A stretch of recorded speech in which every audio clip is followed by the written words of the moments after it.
let's just say welcome to everybody who's joining the live stream. Hello. Hello. I'm excited because I'm getting a better registrator done. So we're gonna work on this one today, and yeah, I just inserted some bolts in the waiting for the stream because I wanted to show you something. In the previous stream, this part should be black. What has happened? There we go. Here we go. So, in the previous stream, we had fiery discussion. It was raining hellfire. To say gently, it was fiery. In chat. About if this thing should be curved or not. So this was my big thing. I wanted this adjustable POM piece that is going to interact with the programming wheel pins. I wanted it to be adjustable sideways along the curve of the programming wheel to make the pins always hit it at the same thing. And in the last stream, we decided yes, curve. And now I'm just gone over to curve. It should be straight. And my reason for that is actually this adjusting bolt. I want this bolt to be very tight. And if this is allowed to be curved, this bolt is just needs leeway here in more ways than one. So we are going to do it straight. And I'm just going to call it now that this will work equally good and maybe even better. And the fit of this will be better and everything. So let's revert this to straight. And welcome everyone. Thanks for keeping us company here in the third round of the Marble Machine. And My machine will work. Dropping truth bombs right here. Woo! whee! Slice of Sparta immediately. Let's get started on the right foot. Let's go, Martin Hannes 3000. Hydro cheers. Save. Woohoo! Okay, we save this and we drink some warm water. Cheers, everyone. Cheers. Cheers, Wilson. Cheers. Cheers, everyone. Now, what are you guys doing down there? Are you boring these fine people with your cadding? Wow. Wilson really took a turn this afternoon. What has happened? I mean, was he just playing nice to get some airtime?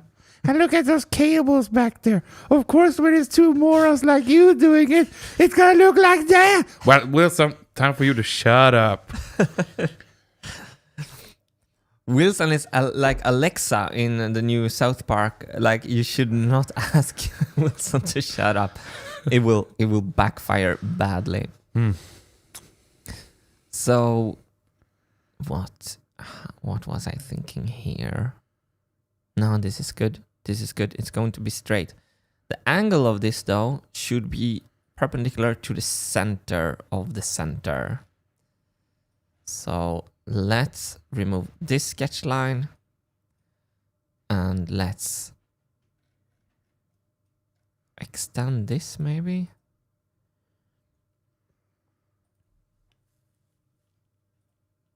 Because this is perpendicular to the center, I think. Yeah. There we go. But where? So if I make this... Zach Owen just fills in here also. There is no possibility other than for us to exist. Therefore, there is no possibility than for the Marble Machine to exist. Woo! So this is kind of the anthropic principle. I think I'm trying to be cool by using words I don't know what I mean. Deflating yourself immediately right after. Yeah, but I think it's called like, maybe chat can like educate us. Anthroposophic or anthroposophic principle. Like, it's so strange that we're here, but if we weren't here, we wouldn't be here to wonder about it. Meaning it's not strange at all that we're here. It's the only possibility. Anthroposophic. Anthropic. Maybe I should just plain just tropic. Here we go. Maybe I should just Cad. So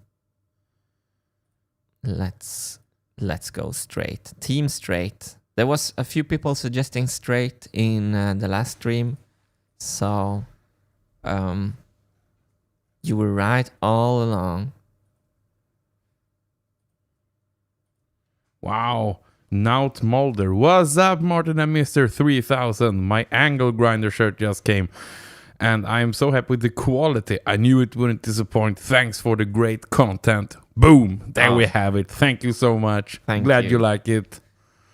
I hope you can use it in your workshop or wherever you're working. It's applicable in all walks of life, that t-shirt. It most certainly is. So I'm going to put... So I want the most even angle. So in the adjustability of this, I want to put this to the middle of the adjustability. So let's decide adjustability range. So we can go from here to here. Maybe we can go all the way. No, probably not. I'm very excited about this part. I think it's going to be fantastic. So if this part is 20, now we have 3 centimeters of adjustability. That is a lot. I don't think we need that. We should not need that. Let's do 2 centimeters is a lot. I never had to do that much with the shims. So this part is gonna slide back and forwards, and now I'm just going to set the boundaries of the adjustability. Sebastian Pepinster, I'm about to have my wisdom teeth removed. Your voices help me calm down. Oh, I had 4 wisdom teeth removed, and it all went well. It's going to go well. As long as we don't start talking about teeth problems with the gears here on the stream, but let's leave the teething and gearing out of it for this stream, right? Good luck with your wisdom teeth removal. It will be fine. Imagine how nice it is that you're probably not having to do it yourself. There's probably a doctor somewhere helping you, I hope. So it's not like in the movie Castaway that you have to take it out with an ice skate. That's true. I'm just trying to be... Yeah. I'm trying to be... Encouraging. Yes. So the thing can be here and the thing can be here. And now I want this line, which I'm going to remove now, to go to the middle of this line. And then we... No. I want to... Okay. Now I have to think. It's the surface I want. Okay, so it's from there to there. So it's actually after... Soon this will make sense. I'm going to put a point here. Let's zoom in a little bit. And let's constrain this distance to 10. I'm going to pull a line from this dot to the center of the programming wheel. Boom. Or I can also just say... No. Wow. I have to copy those to more scenes because I never use them. And Matthias Strand is wondering, are you going to be working with some audio manufacturers to make some custom microphones / preamps for MM3? No electronics on the MM3. So all audio equipment off the MM3 is my idea. Mm-hmm. So rather just microphones on the thing and then preamps in outside the whole thing is my idea. Archie the Tory, Hannes 3000's voice. Nature's painkiller. Yes. Oh, yes. So what I did here, what I want to show is that now this line sits in the middle of the adjustment, which means that if it's in the back here or if it's in the front, we have the least difference in the angle which the programming pin is hitting this. And as you can see, it's a ridiculously small difference. So I'm super happy for the straight idea. So whoever was onto that last stream, you were absolutely correct. So we're gonna put this adjusting thing for now in the middle. We're gonna coincident you there. Oh, it turned black and nice. And I'm also going to give you a little bit of a measurement. Let's do 20 for now. Oh my god, I'm so glad to hear it will be all mics. Whiskey heavy. Yes, so the whole, like one of the most basic differences on the new machine is that this is an acoustic instrument now. This is why we need a belt that preys on noise, because this is an acoustic machine. And I'm bored of having something that sounds bad in the room but good in the computer. I want people, when they go up to the machine, start turning the crank to hear music. I want it to sound something good in the room. One thing I want to put into it is maybe a bass amplifier somewhere, so that you can hear the electric bass together in the same volume as the other. So a bass amplifier like on board, and a little like power switch somewhere, just so you can like hear it without a PA system. I think that would be awesome. Okay, so this is going great. I have a little bit of issue with this extrude now since I changed the sketch. Let's see where we're going with this. Boom, boom, boom. This hole I don't think we're gonna use. And this I knew would be an issue. Oh yes. My parents. No, something is wrong here. Why is this doesn't... You see this as a wrong angle here. Why? So this bent thing here is to hold this thing in place, the POM registrator. And I have to go back in the timeline. Oh, wrong button. Sorry. You didn't solve anything. No, I didn't solve anything. That was premature.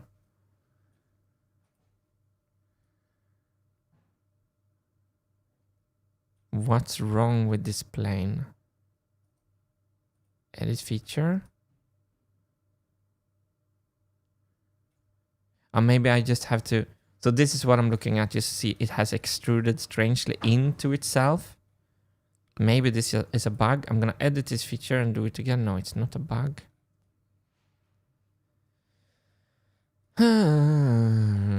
Oh, yeah. I'm stupid. This is how it's designed now. This is how it should be. Good, because we put that on an angle. Cad is good. There we go. Cad is good. Life is good. Cad is good. Yahoo! Yahoo! And now, here we had a slot before. We do not need a slot anymore because the bolt is not going to be angled. So we can do a tight through hole. So maybe the bolt is not even shaking around. So let's do 5 millimeters, not even 5.2, which maybe would be like a standard through hole. And let's extrude. Some people in chat are wondering why there are 2 bases on the machine right now, and that's because we haven't decided on the final position yet, right? Exactly.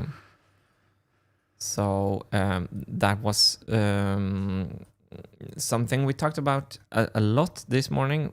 We have figured out there's still a chance that I want to stand on the normal side of the machine. So this will be the front with the green base placement. Or we make the machine super wide like the top here and create a monster. And then I have the base here on the left side. And we have got a new position of the hi-hat and the cymbal. And this intensive sketch down here with all the dots is the marble dropping points.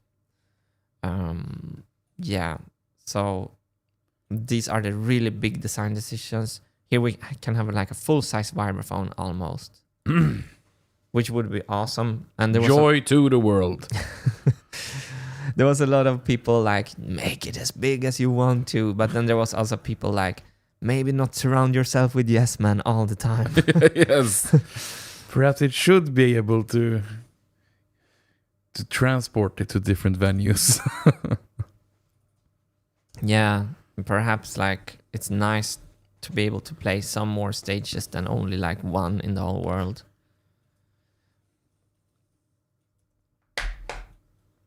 Okay, this is going great. Let me see where we are with stuff. So here's the POM thing that will travel back and forth. And before...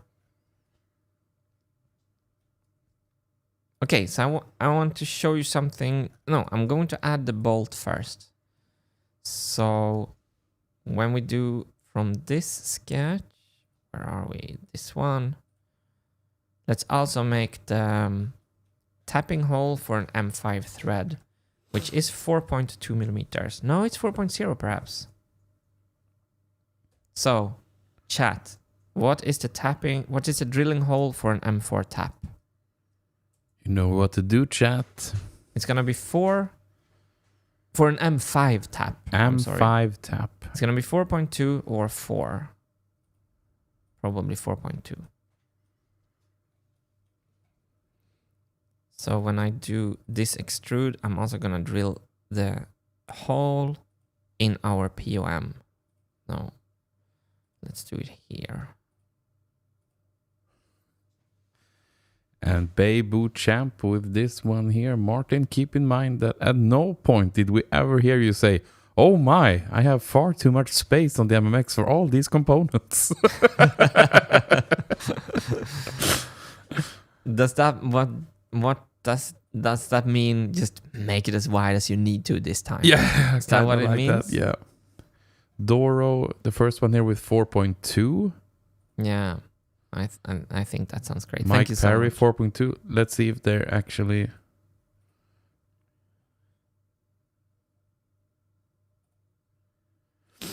The Paddington's test, yes, use hole features instead of extrusions. It should have all hole measures inside it. This is a very professional advice. This is also something that David Lewis has been on to me about. So there is a hole feature. Yes. Okay.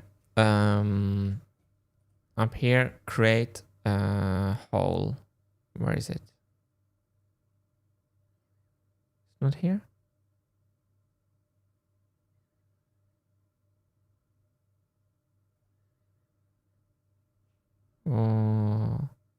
There.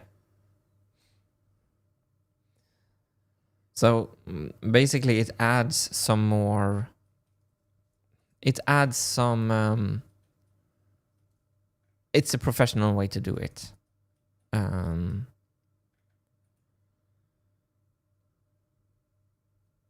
But I don't have it in my system to do that. So can you elaborate what you think is the benefits of that? Maybe you just did with but I don't think it has like presets for drill sizes and stuff. And James is back here. He was in the last stream. Was I wrong about the extrude from object being able to reference sketch points? He was teaching you the whole new second marriage feature. Yeah. So I haven't gotten to that point yet. Oh, what did I do now? I'm going to make a sketch on a surface here. It's not how I want to work, but I'm gonna do that now anyway. So let me take some advice from chat and use a hole feature here just to see how it feels. So here's the hole. I'm gonna create it on this point, and it's of course pretty cool that you can later go and do things with this. So to object, I want the hole to go to this side. So when there's a simple through hole, and here I can program the diameter of the hole. So 4.2, since it's a tap thing. Hole tap type tap. And it should have presets for all of this, right? No, that's what I don't think. Yeah, that's what people say. It does have presets for drill sizes. Well, the angle in the bottom, perhaps. Maybe that's the at point single hole from sketch multiple holes. At point single hole. Jesper Klang, use thread feature. Then you have defaults for M5, M4, etc. Tapped. Size. Oh, I don't see what you're... I don't see that. So the thread, we don't want to add a lot of threads to complicate the design, because all those faces is hard for the computation of Fusion. So basically what I've learned is that do not model the threads. In inventory, it has presets. Okay, here we go. Okay, so it's an inventory is another software. Change hole tap type. Hole tap type. Tapped, taper tapped, Tippity tap. flat. Yeah, so in this... Benjamin K. No, just put tapped hole under hole tap type. Then it automatically sets to 4.2 drill. Theo Rimwright, select 5mm size. Then there's a preset, I think. Size. Clearance hole. Oh, here is the okay, yeah. You're right. Here's 4.234. But I don't want modeled. I take modeled out. Let me just try to execute this one. Yeah, so this... I don't want this. And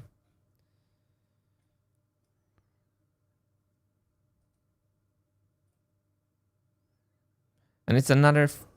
yeah. Modeled can be unchecked. Yeah, but then it was still there. But here is a 4.234. So they are right about this. This came out.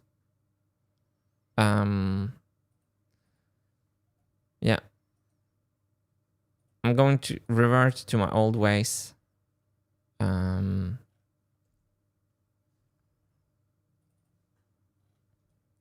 Because in this case, I'd rather not have... I should probably... It's because I'm just used to another way. But I've heard it from a lot of people who thinks that's how it should be done. Benjamin K. Hannes, tell him not to worry about modeled threads. It's not modeled, just a visual texture, cheap on GPU and doesn't slow it down. Ah, you're right about that. I've heard that one before as well. So basically it's just a maybe it's nice with a visual aid. Okay. It's a visual texture, it's not modeled. Madracule also. You're winning me over now. Team hole feature. Now you're winning me over. Simon Bianche, the thread is just a texture. Yeah, here we go. Yeah, so when I click this, it's modeled, then it's not a texture anymore. But when I declick this, it's just an image to remind. And we even have this, what I asked for, preset. So, okay. And distance should be 2. You got your way, chat. Yeah. You got your way. The GPU thing won me over. Thanks for educating me. That looks also... When I show this part to myself, I'm like, okay, so we need to machine, we need to drill and tap. It's great. Thank you.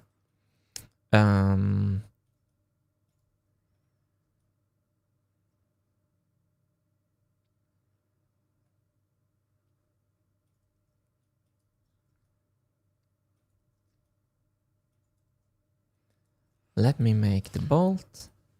Lee builds. Yes, it has drill, tap, and chamfer sizes. Also loose, normal, and tight tolerance. Okay, so it could be a useful tool then. Yeah, it's good for me to get into it.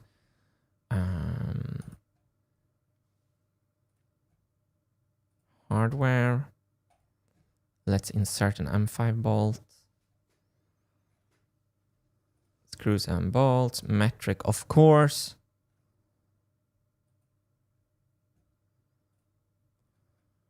And should have checked beforehand. Let's do 50. Let's do this one. Okay, this is fun for me to know. Also, then we have Benjamin K again.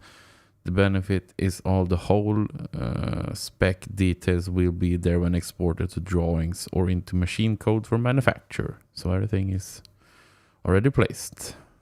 Okay, that's also a great thing. This is annoying in McMaster-Carr. I can't go back easily.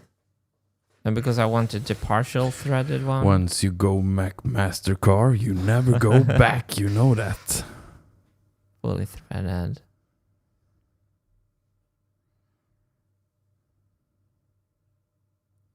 So I have to go from the beginning. Wait, how do I clear this? So happy to have all your company while I'm figuring these kind of stupid things out. I'm just going to go back from the beginning here and look at the partial threaded bolt because we want to cut grooves for our C-clips. No, length. And I'm going to look how long this partial threaded surface is. Because that's a much nicer surface to put. Yeah, definitely this one. So let's take the partially threaded one.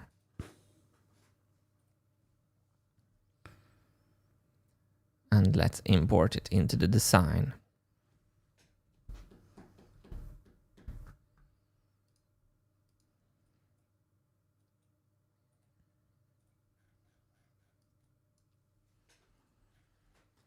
Aha, I didn't check it carefully. This has very long area which is not threaded. So this will probably not work nice. Danny Rowe says there's a clear all button at the top. So there should be in McCarr. What was the McMaster? McCarr. And you know what?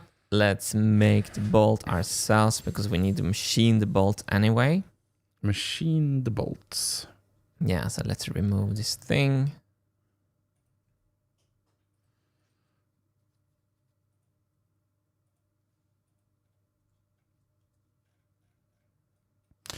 Danmark på MC. Remember to chamfer the holes because chamfer is what separates us from the animals. In quotation marks. Blondie hacks. It's a quote. That's funny. So we're still at the hole feature, right?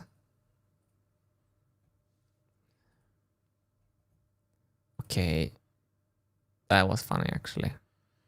Mr. B Fox 7075. Check for shank length.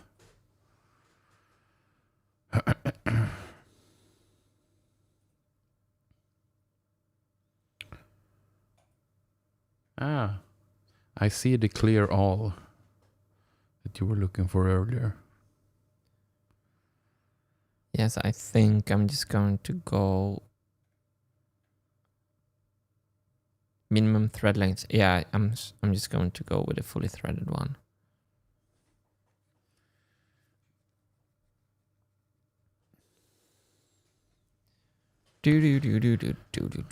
You see it in the top left corner for the next time you run into that problem? Clear all. Clear all. Thank you. I would like to clear only one. You can't have it all. Here we go. Fully threaded.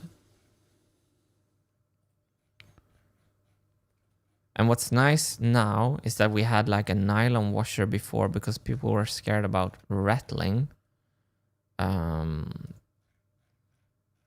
Maybe that's... I should hide the sketches before. I want to pick the joint on the... Can I just do this now? Here, hide all sketches so the joint is not on a sketch line. Update from Sebastian Pepinster. 2 teeth gone, 2 to go. No ice skate was involved. Oh, great. Well done. So you're actually at the dentist right now. You're a brave person. Oh, you're taking all 4 at the same time? Boom. Champion. Gretzky, Hall of Fame. Hall of Fame. Immediately, just Hall of Fame. We wish you the absolute best.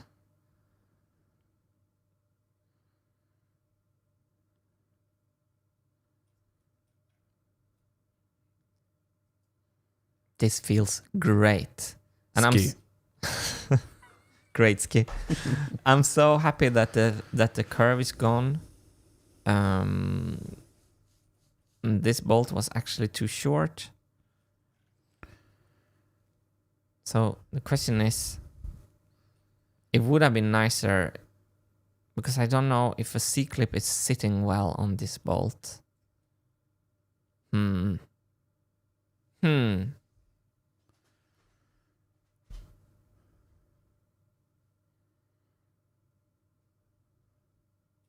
I mean, you could just pin it also, but that's maybe stupid.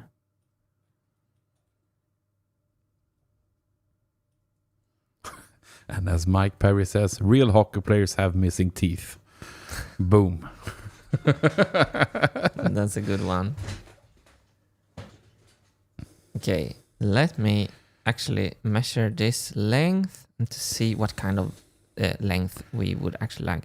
60 is probably the ideal for, because I left it in the middle. 60 we have 60 is the perfect length. Then I can actually check the partially threaded thing. It's gonna be even longer, I guess. So let's insert this one again. So let's see here. Chat reminded me of something here. Lawrence Clarkson. Martin wanted to avoid a modeled thread in the hole, but now has modeled threads on the bolt. And the Jerome Blom shear. That modeled thread on the bolt is a huge performance hit. Yep. Is it temporary? Yes and no. Sometimes I'm inserting them to get my head around it. Thread spacing, partially threaded. Look at shoulder bolt. Okay, that's a tip. Shoulder bolt. Ooh. And these are gonna be expensive. Silvertech and Mr. B Fox 7075. Shoulder length. Okay, so these are precision things. I think it's going to be, let's see what it will be. It will be, so shoulder length, I want like 8mm shoulder length. And then thread length. There you see, we don't have. It's for shorter stuff.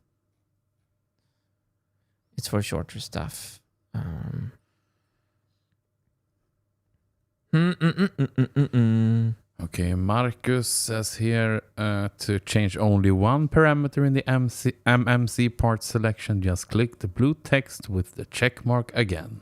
Oh. You see, you learn something here. Thank you.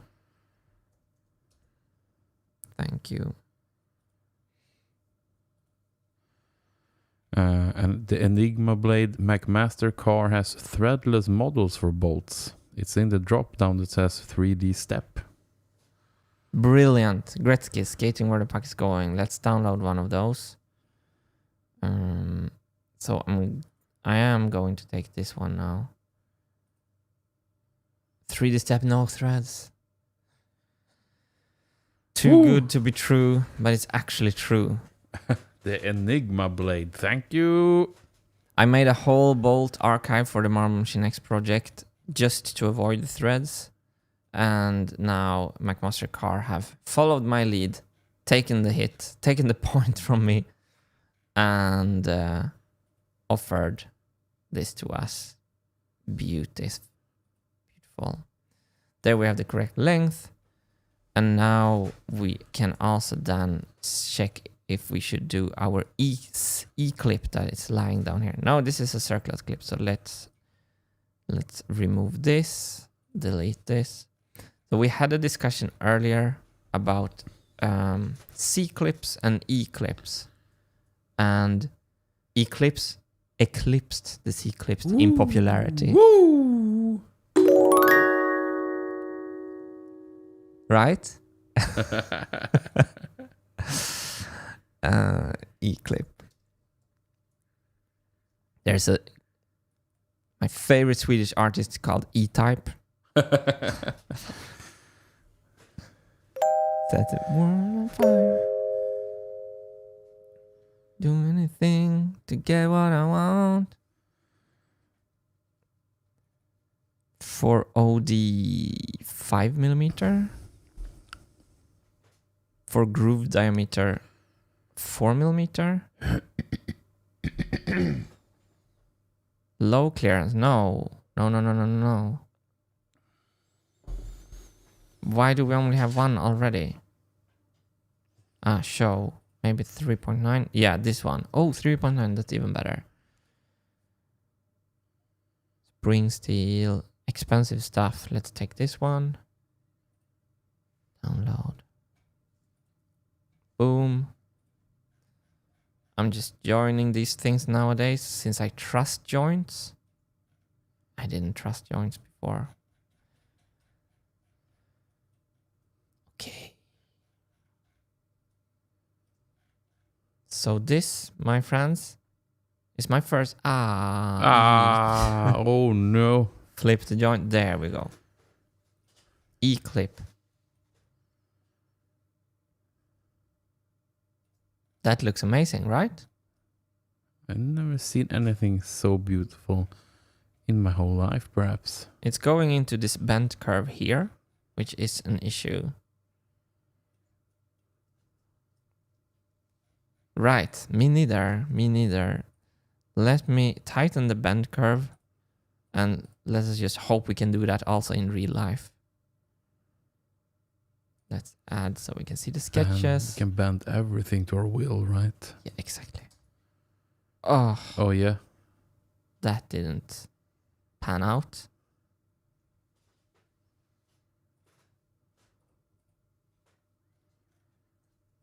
What happened here? This has to be tangential. Thank you.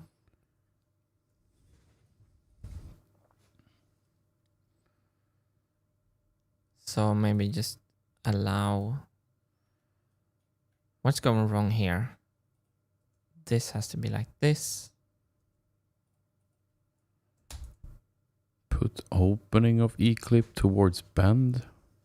Rotate the E-clip. Just rotate the clip 90 degrees. These Gretzkys are skating where the puck is going. Yeah, you know, Mr. B. Fox, 1775, Damon Edge, Charles Gordon. I absolutely love that you are doing like passenger driving. What is it called? Backseat driving. Backseat. This is the best backseat driving I've ever experienced. Why is this going wrong? Why does this has to be on an angle? What am I missing? Is it this I'm missing? Putting this one like this. Delete the 1mm dimension. Yep. Simon Bianche. Skating where the puck is going. Have we removed our stream latency or are people getting faster and smarter? They're catching up to us, Martin. Okay, so we got this. Let's now do the awesome ID with just turning also the clip around. Down here again.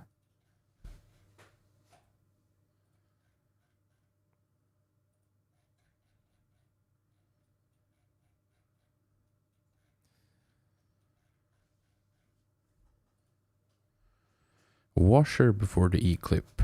Thorvallar. Yeah, we talked about... Oh no, I did a mistake here. What happens here? This was I did before. I never okayed the joint, and then I saved before closing the joint, and it saved without the joint. So we had a nylon washer Yeah. to remove rattling, and I'm like, we should not need it because I don't think we need it. Flip this, rotate the opening towards the bend. That was nice. Ho, Look ho, at, ho. Satisfaction guaranteed. that is satisfaction. Let's okay this. It should stay in place. So the washer, like a felt washer, a felt washer would actually, a really soft washer. Do they have them at McMaster-Carr? Let's go find. Like a washer with... No, we don't want soft washers because we want them to stay... Well, No, the bolt head is good. Washers. Material. Cotton. They have cotton washers. Cotton. No, cotton swabs. Oh, washers. Come on.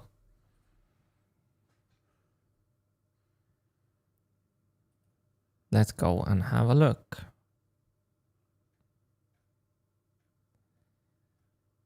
It's easy to like choose a washer from this menu, and then we're gonna spend like 100 years trying to find it in the real world.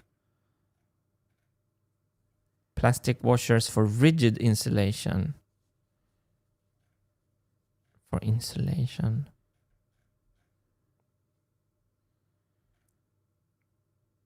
Let's go for plastic. Benjamin K. Stop making custom bolts for no reason. Just use a threaded bolt and nylock nut. You don't need the pivoting action of the bolt anymore.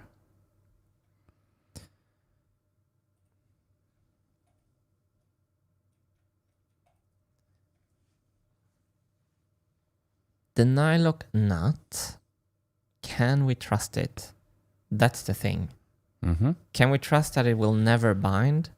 I've been thinking what you are saying, because this is a machining operation, and it's expensive.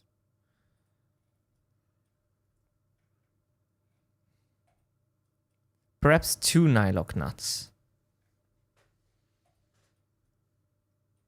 So I was feeling that I didn't trust one. Because the last thing you want is for these nuts to start to wander on here. But I agree with you. I agree that this machining operation feels a little bit it's not as elegant. So if we can trust the nylock nuts, if I do 2, they can also release.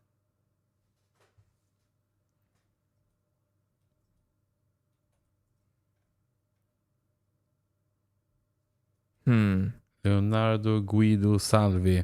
You can trust it more than the Delrin threads. The nylock nut. I'm not sure I agree with that.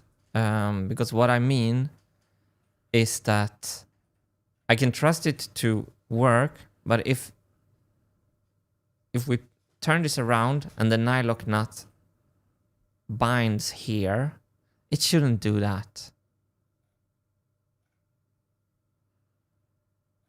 Then it can start to cause issues.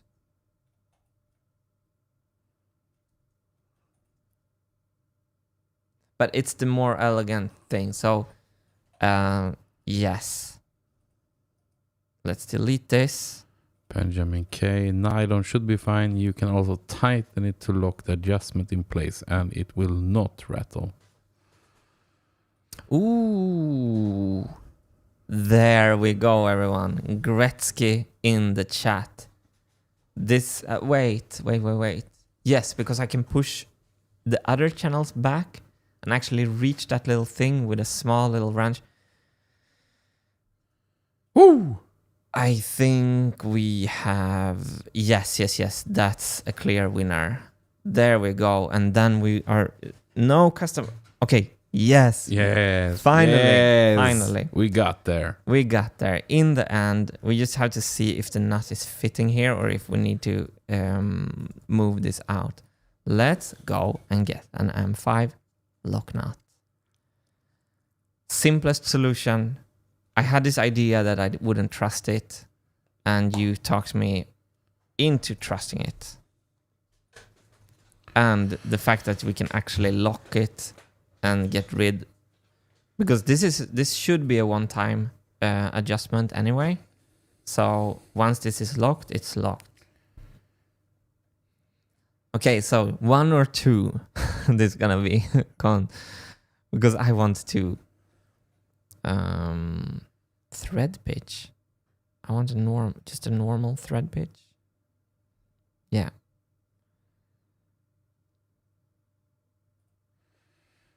Rich T, maybe a slot on the L bracket, then a bolt through the front of the block. You will save yourself a lot more work. Hang on with that comment, Hannes. I want to understand it. I'm just going to put this in place.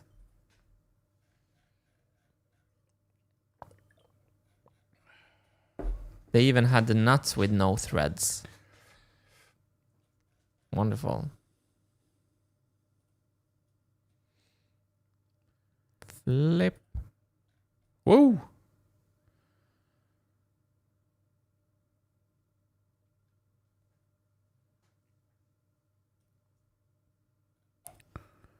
So, yeah, only one actually.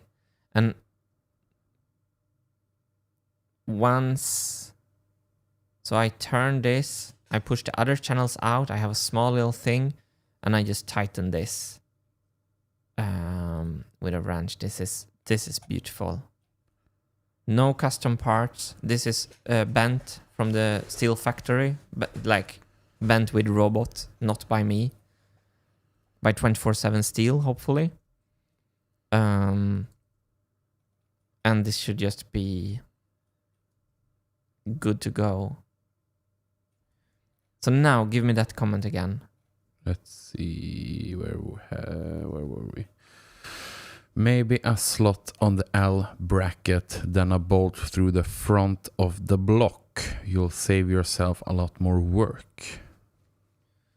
Slot on the L bracket.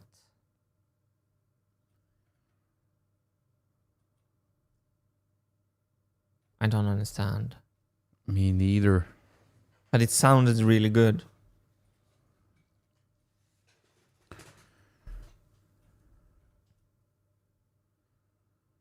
And the comment about you can trust this more than the threads in the POM, I think maybe I agree with you now. You got there. But I do trust them. And now for something interesting.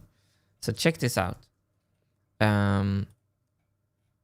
When we repeat these, so let's just do that for fun.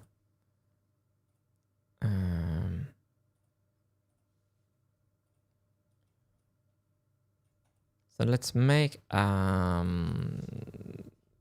rectangular pattern a little quickly from all these things. This one and bushing. And we are going to go 25 millimeter because spacing is 25 millimeter. Washer to remove the binding problem. Thorwaller. Yeah, the washer becomes like a little symbol on a tambourine. If it can spin, it can rattle. Benjamin K here explains what the other one was commenting about. He means a slot in the metal that the Delrin block runs on, and then fasten it with a nut bolt through the quote-unquote side of the Delrin block.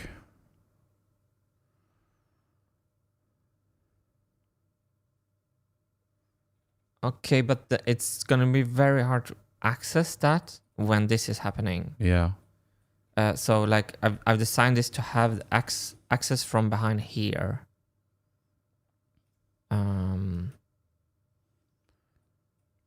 So let's just for fun do this, and we start to recognize something. Oh, this is brilliant.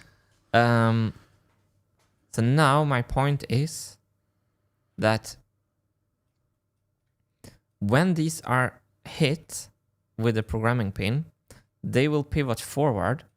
And when this, maybe I can't really do that.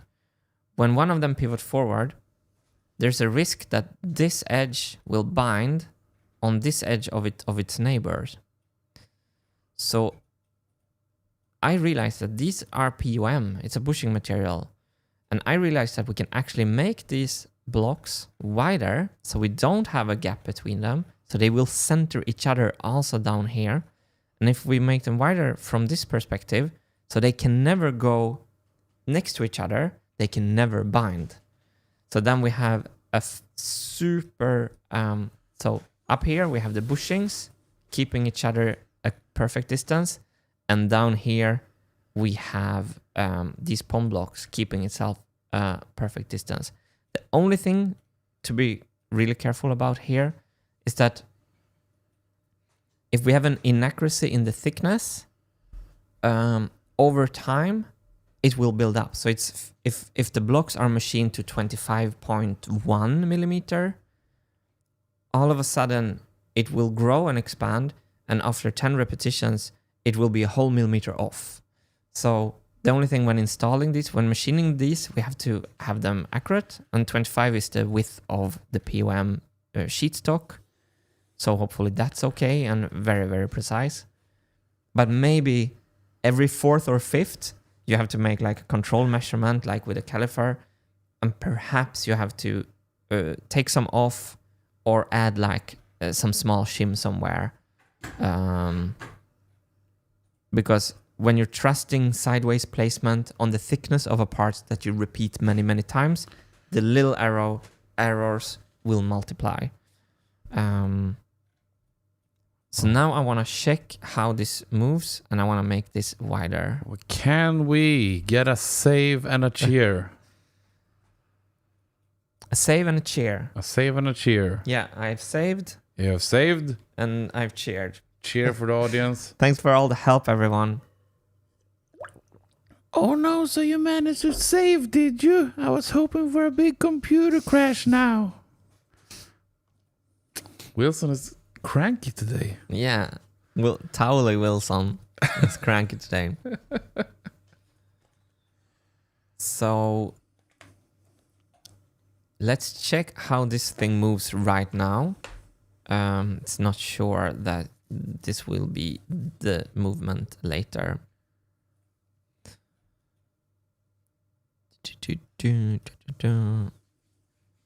So I made this parametric so I can change this value to change where it is. So when it goes over there, all my parts still works correctly. So that's pretty nice. I can even do it if I show dimension. This is a super good trick. You show dimension here, then you can actually move things around while you're looking at them. So I can move this up 10 degrees up to here, or I can rotate it down. And I think it's pretty interesting if to have it more on the front here, makes the machine lower and leaves more space for the marbles. But we don't know really where the marble gate is sitting, so that's going to be a question for later. But I just wanted to show you that will change a little bit how the link over to the escapement gate will function. We made this morning. It's a sandwich, so... It's a sandwich. So we have two outsides that holds the marbles, and inside which is the perfect escapement wheel shape. and this is a properly made escapement. So I was taught by Rosira how to do that this morning. So now I want to extend this so that it does not fall over to the side of its friends. So we should do that with a sketch right here. And speaking of friends, we have a nice comment here from Evan Jones. I wanted to send a thank you. Thanks to your streams, I have increased my CAD skills immensely. Starting a job at a metal 3D printing company in May. Wow. Congrats on that. And thank you very, very much, Evan. Super cool. Good luck with the 3D printing metal company. That's going to be super big. Like biological organisms is going to build our stuff, and with 3D printers, it's going to be a big thing. So sounds like a smart move. Where am I? I'm happy to hear that.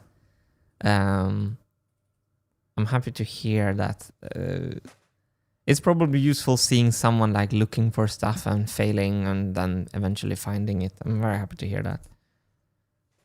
Check this out. Check it out. Wide.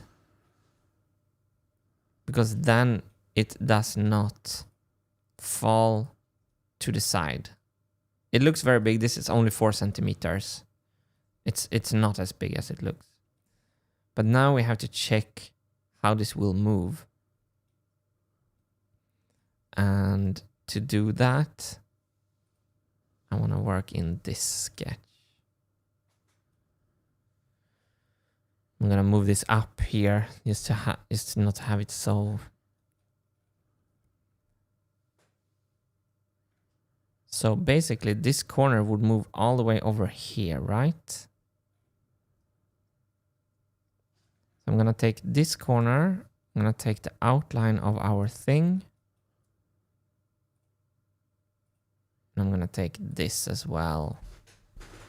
And this.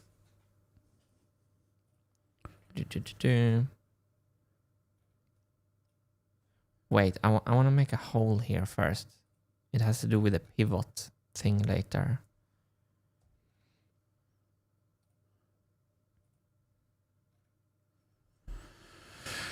Yoshik V Tumane. When you make that block on the registrator thicker / longer, don't you also limit the repetition speed for that gate? Good point. And we can,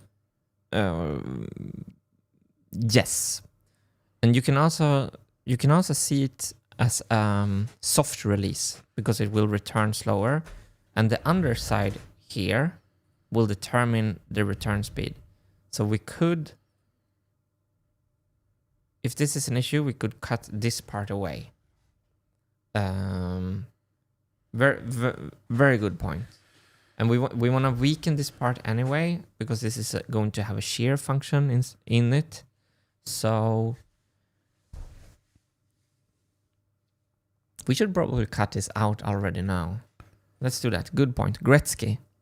New norm access also that tapered edges on blocks will give best of all worlds without binding. Tapered edges on blocks.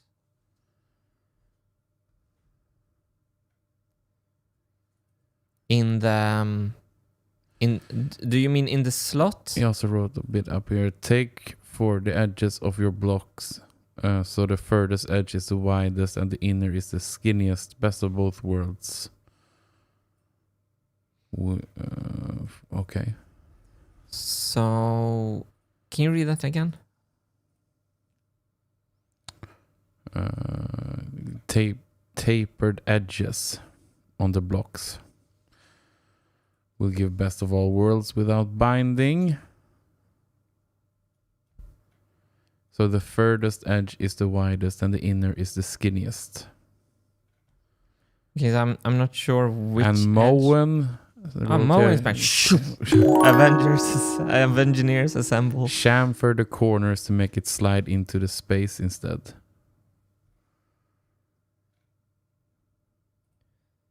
So I'm lost which edges and which corners we're talking about, because we have edges inside the slot right here where it meets the metal thing, where it rides on the metal rail, and we have the edges around the perimeter of the part. And I don't really understand which. Thickest toward front. Yup, then they will self-center without too much direction.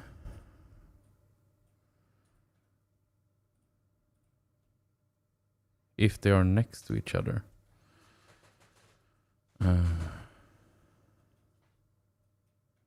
Sounds very smart, but I'm still not getting it. Do another explanation chat. The sides of the blocks where all the clocks meet. Okay, save this for later. I'm gonna finish what I'm doing right now.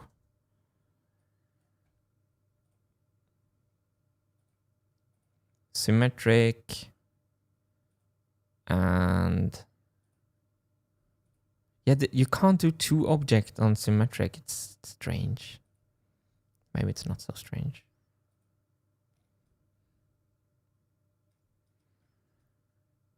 It is a mess. I can't figure it out. Sketch. Visual sketch. We will pick it up on the stream right away if we get a visual sketch of that thing. Chamfer edges between blocks to prevent them getting stuck on each other. Ah, but yeah. Okay, now I'm with you. You're talking about these corners. Yeah, look from the top. Shaped should be shaped as a trapezoid. Yeah. So the reason I'm extending it is because they're never going to go past each other, so they can never traps. So okay, now I know what we're talking about. We're talking about this. So here's two registrators, and this one goes down like this and slides over and gets caught there. But what I've done is that instead of having them this short, I made them this long. So they're just gonna slide like this, which means that they can never, this edge can never get caught on that edge because it's never sliding past each other. Now I'm with you. So I've solved the problem. Okay. You were the true Gretzky here then. I would say yes in this case. I would have to say yes. Okay, here we go. So we have taken away the slow release. Still, this is... Now we have to check here. Now I'm going to turn this. This line down here is the programming pin. Let me insert the programming pin. Just so. Let me make a programming pin right here, just so you are with me.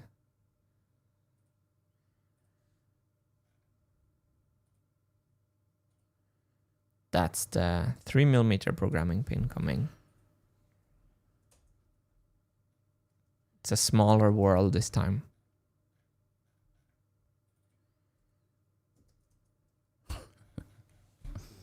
Humble as always. Humility is not my strong suit.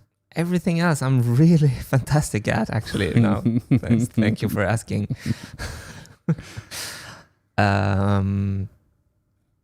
Here we go. To the point.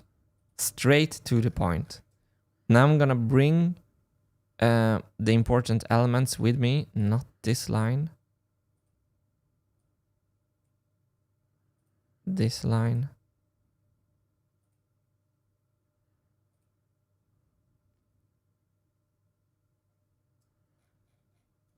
And maybe these, just to so you see what is happening. I'm gonna copy these. I'm gonna paste them. And I'm gonna pivot them around this pivot point here, just like they would do when being hit by the programming pin. So let's move it over until this touches until this little edge here is tangential with this line. So -6, -7, -8, -7.5, 0.8, 0.9. That's it, I guess. Oh, I was looking at the wrong one. Apologies. It's more, -10. I was too zoomed in.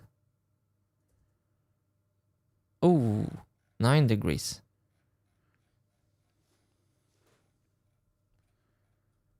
So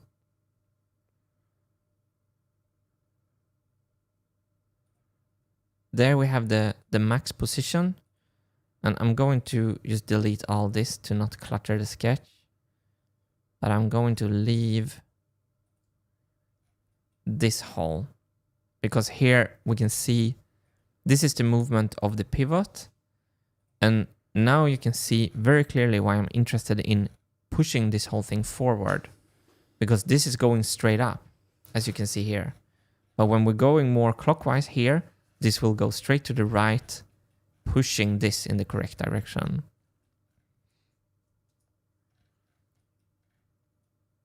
So how much travel do we have here? 2 centimeters. That's kind of nice. That is kind of nice. If we reduce how much of the programming pin is hitting here, we get less travel. But 2 centimeters, that's great. That is great news.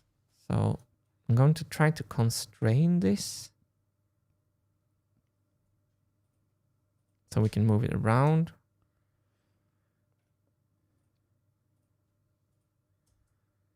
Boom. And I also want to constrain this little friend right here.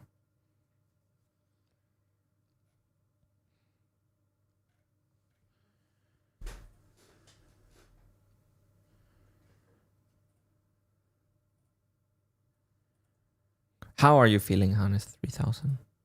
I'm great, Martin. Thanks for asking. It feels like we did our first week now. It feels like now it's starting. Yeah. Like we tested the waters, we did a summary, and the Gretzkys are here helping all the time. Now begins the grind. Yes. And it's so fun, like, I'm going to race until every Wednesday to have something to show people, to have something new.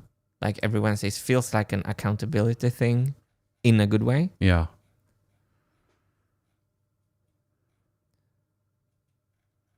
So check this now. This is the movement of our pivot point right here. If we put a pivot point here, we have another type of movement. But if we move this over 45 degrees down here, look at this movement now. It's actually over, it's actually slightly down. So this is pushing much better. So we can actually revert this a little bit. Let's do 35. And now it's almost horizontal. 40. That looks really, really nice. We're very low though, but I don't know where. I don't know this height yet. Like, let's say we lower the marble gate. Let's say 250. Let's say there. These are the big things we're gonna find out later.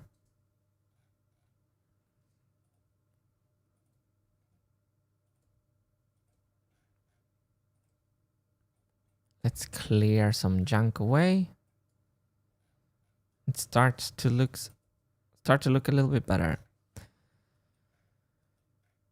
Okay, so 2 centimeters. I feel that this is good. Got it. Nailed it. And oh yeah, now I know. So everything kind of moves 2 centimeters. maybe I should just check. I'll take all the outside of this. I'll take this whole geometry and I pivot it. And I check if I maybe did it unnecessarily long. So copy this, paste this, pivot it 9 degrees on this point. -9. Yeah, so here you can see it's actually longer than it needs to be. Great news. We're only reaching halfway over here. So I would say I can, with good conscience, so I'm going to cancel this and remove those lines. With good conscience, shorten it with a whole centimeter. What happened now? That was the wrong one. Where do I have that measurement? My head sits like this because the sketch is...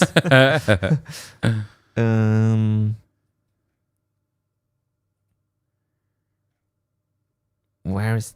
It's not here, is it? No. Here, in the middle, hiding in plain sight. There we go. And then this went wrong. So I didn't constrain it correctly.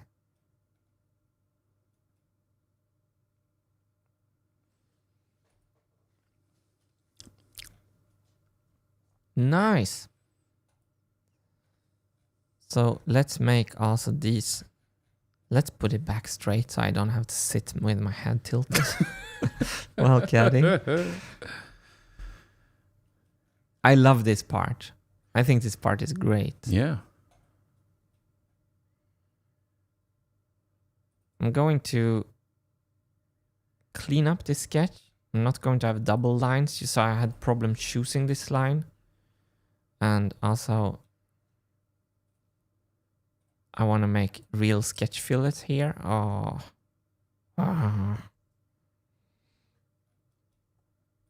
What are people saying? They're still discussing friction. Friction? Yeah. But I think the conclusion is now that friction won't be a problem with your solution, with the rubbing next to each other, with the POM material. Ah, yeah, the rubbing, yeah. It's probably, they should not be clamped. Like, they should not be clamped with each other. That would be, that would be an issue.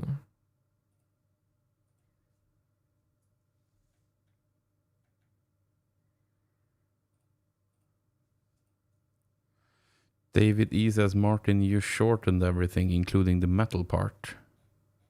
Yeah, I think that's good. It needs to, maybe we need more clearance here. Maybe it needs to stick out like that. Thanks for pointing it out. I think, because this only needs to move over 1 centimeter. Because this is in the middle of the adjustability range. Sketch fillet.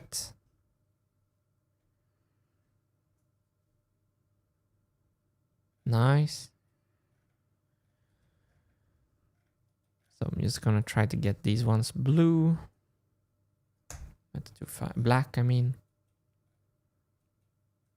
And I'm going to do nice fillets everywhere.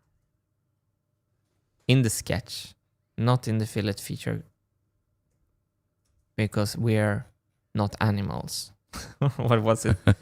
Yeah, what was true. it someone said? Yeah, it's what separates us from the animals.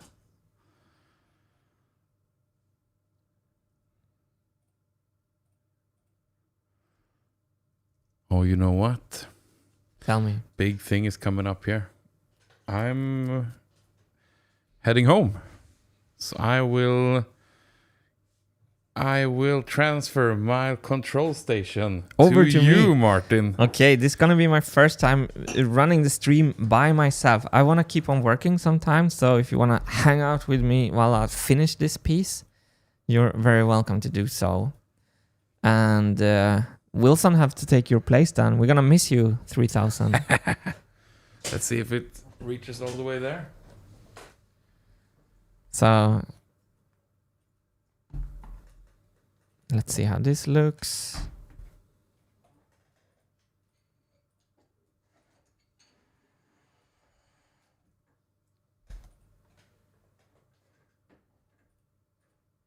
Ooh.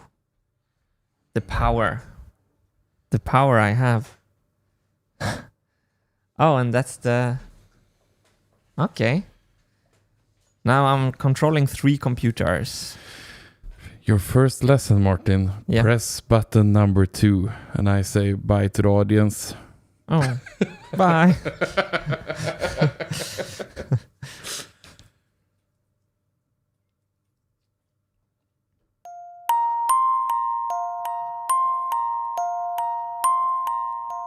Yeah. Now you can say goodbye in the webcam. Bye, everyone. Martin is in total control now. I will see you guys tomorrow. Now you get to keep Martin company here. There we go. Thank you so much for today, Hannes. It was lovely. See you tomorrow. I'm gonna keep on trucking some time here because I want to finish this part. Don't forget, there's gym in the morning. Yeah. See you there at 7.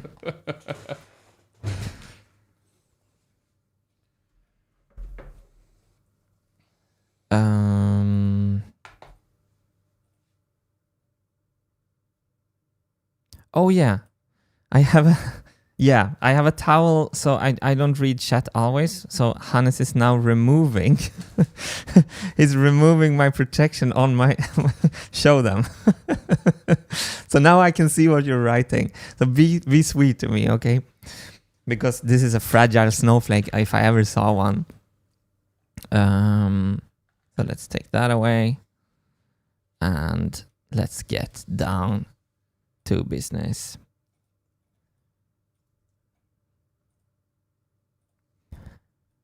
Why is my POM reader gone?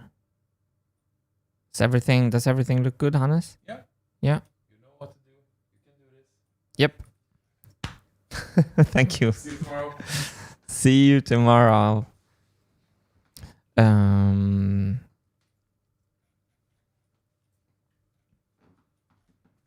Something has happened over here. That's goodbye for Hannes 3000.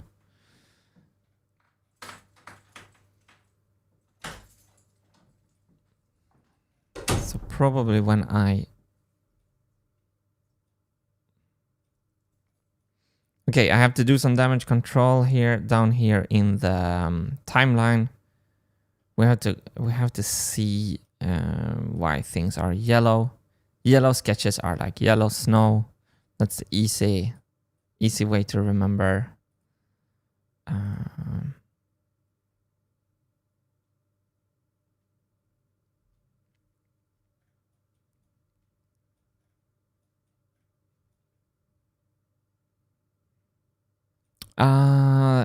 That died when I changed this. Okay. So that's not parametric.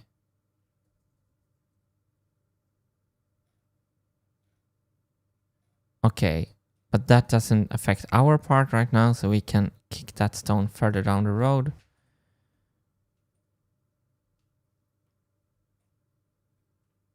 Oh, and here's the POM reader is back. Great.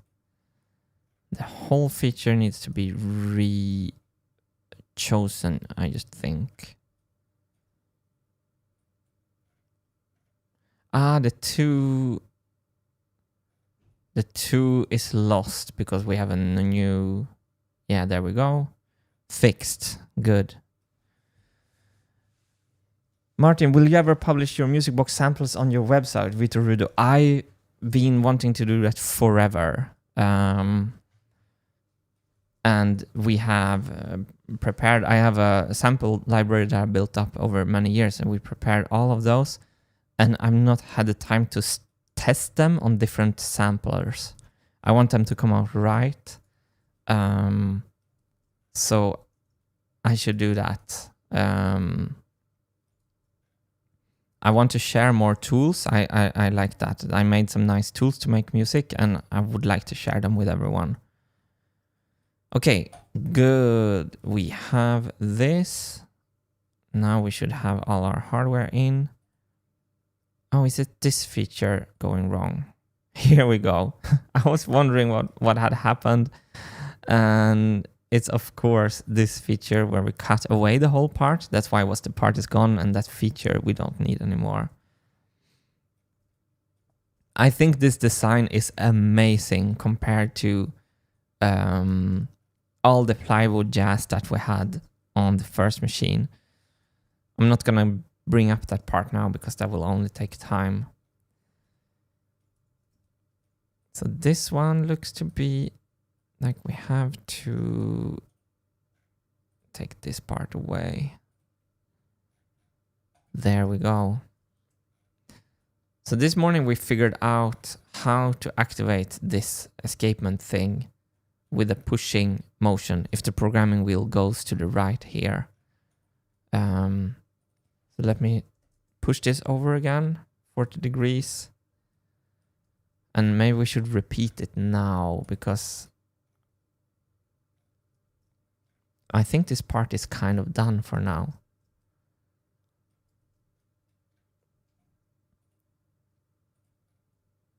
So before I repeat it, I just want to show you. We have 3 custom parts. One that is made by a company like 24/7 Steel, laser cut and machine bent. So we get this feature for free when it comes from them. No threading, nothing. 1 POM bushing, which is a one-sided machining operation, and we have to do threads here. And 1 double-sided machining operation in POM, which is super nice and easy to machine, and we have to make a thread here. Oh, I have M4 here and M5 here. That is probably M4 is enough here. So maybe we should just go down to M4. Oh, but no, actually I want M5 here. And M4 is right here. So it's just going to be 2 different tabs. It's nothing. So as promised in the thumbnail with the heart eyes, this is a better registrator. Let's repeat this. And go and have a look at the how it looks in context with the big machine. So I'm going to repeat you and you and you and you. I'm going to repeat you against. Oh, there's one thing missing. The thickness of this is wrong. It's 23. I want it 25. So let's go back to this feature. And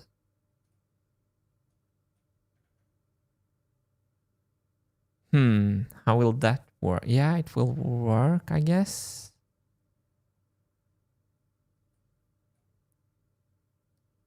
To object. No, we're not going to go to object. We're going to go a distance. So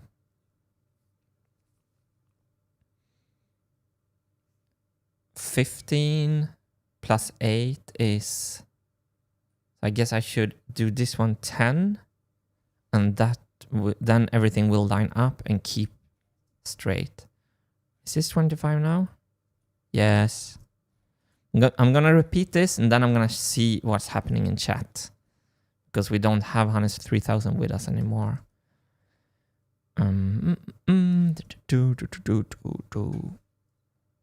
Preamp reader, hardware, steel profile, bushing.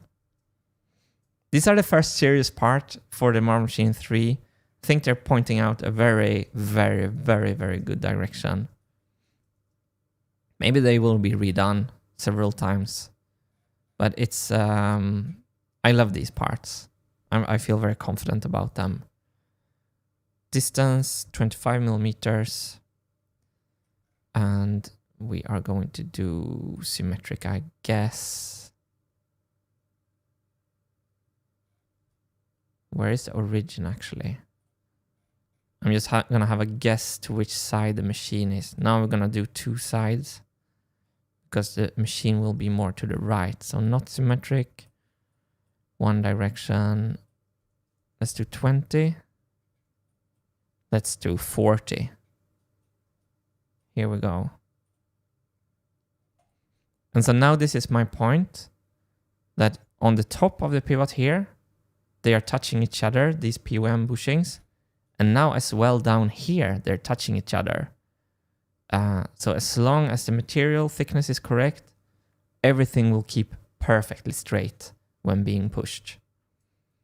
Let's insert this with the big machine. Over here. Let's see how this looks.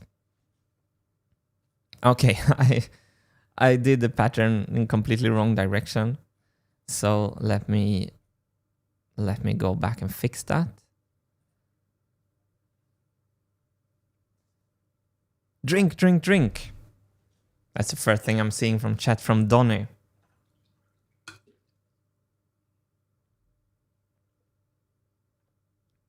Water and save. Mike Perry, save and cheers, Martin. Thank you. Adam West, I really like the magnetic system in the last Mar machine, but I wouldn't think it's worth the hassle. I agree with you. Maybe you haven't seen the idea for the new programming pin. Maybe I should repeat that soon.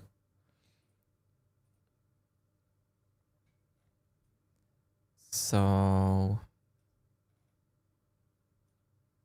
let me just see which way I shouldn't extrude.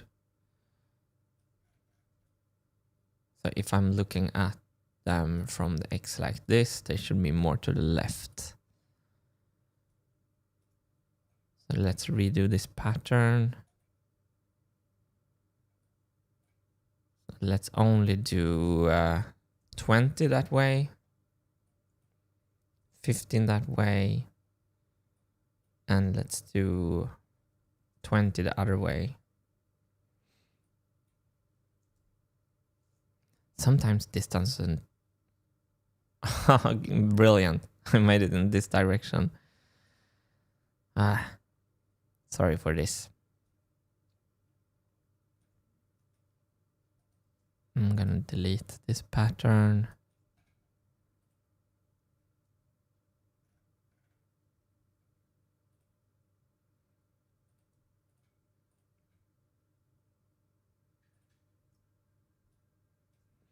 Like this.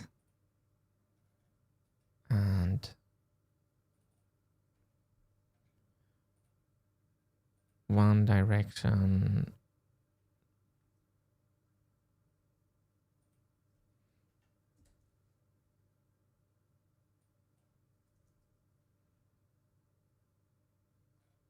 Where's my direction arrow? Here.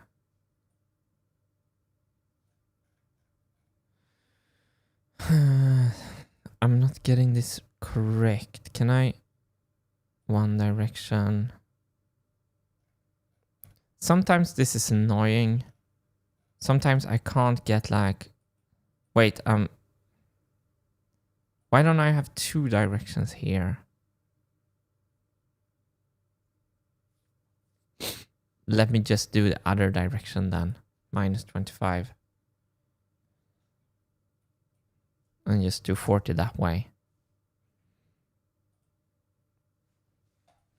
That's okay for now.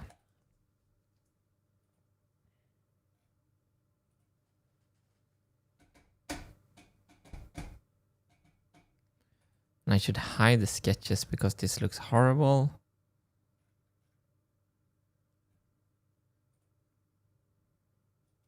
But the sketches are not here. Oh, maybe they are. Maybe they are.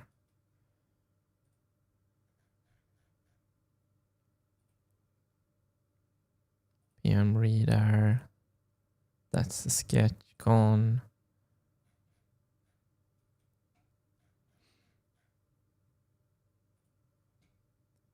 Registrator profile. Those sketches. And the master sketch.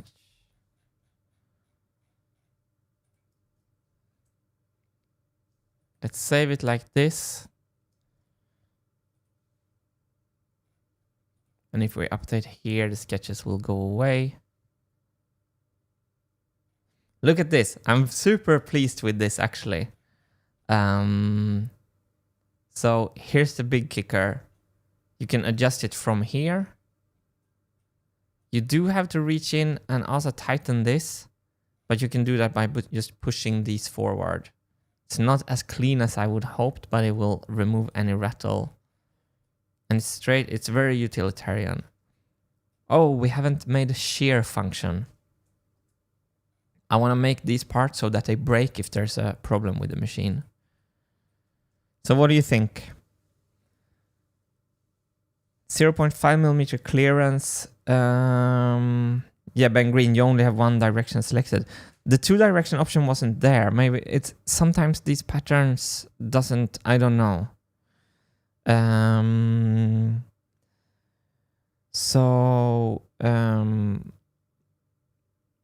Unless the screw pivots, I haven't been catching all the streams, so I'm not sure exactly how it works. The screw is not pivoting.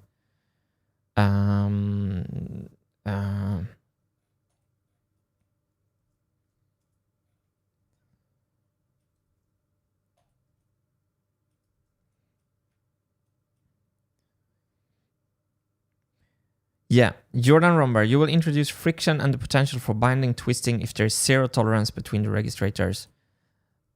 Yes. But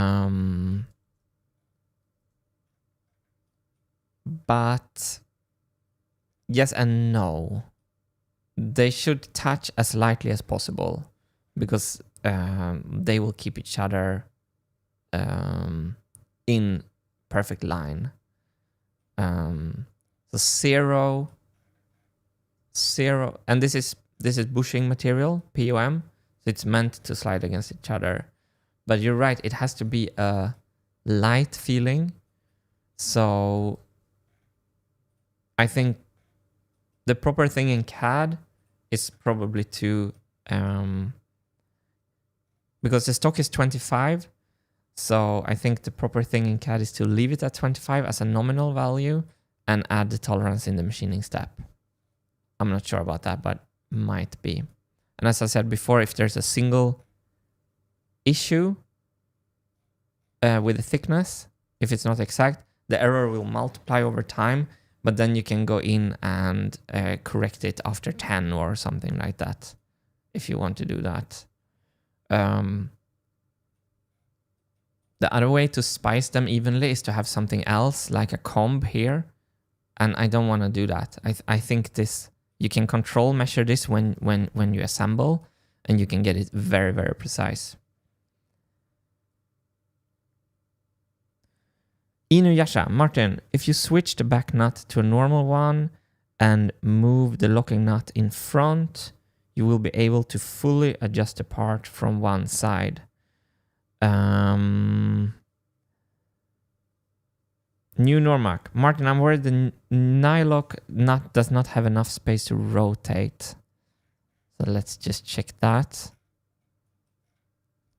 And it does. Oh, it's very tight actually. Because this round is coming there. Yeah, you're right. It's gonna bind, technically now it's gonna bind on that thing. Well spotted. It should be given more clearance. So what was the point with having a normal lock nut in front?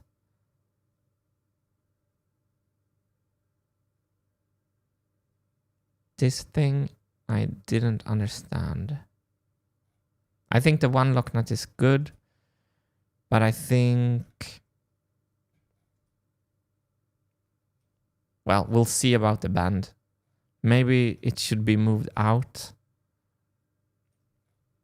a tiny bit. Let's do that.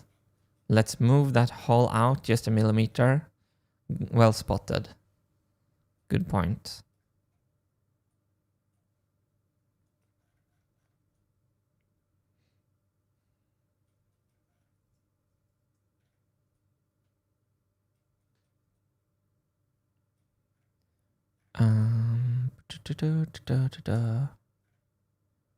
We go to this sketch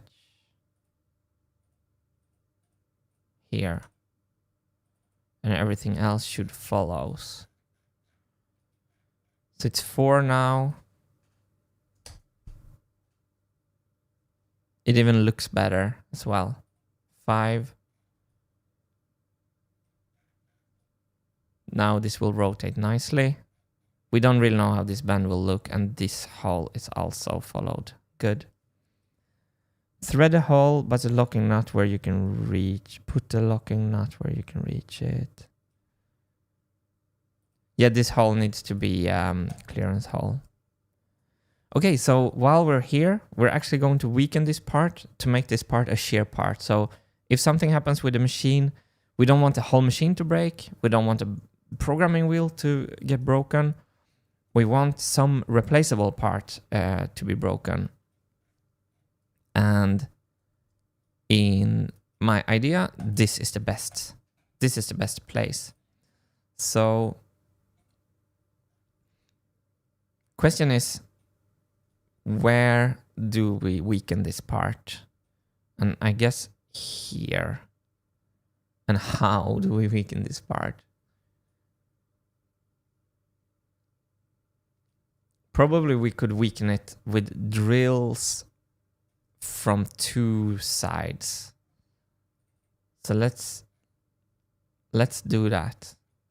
And this is the interesting thing that we could probably use the algorithmic software for when we have the physics simulations to see kind of how much force we would need to break this part on the machine.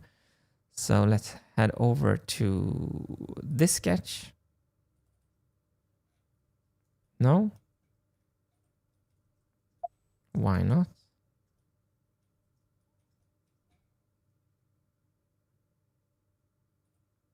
Oh yeah, because we are on another thing.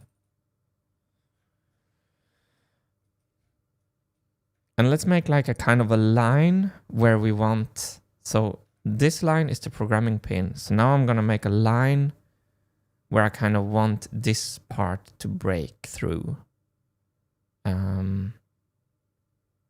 I never made anything like this. I really don't know what I'm doing, but here's the force.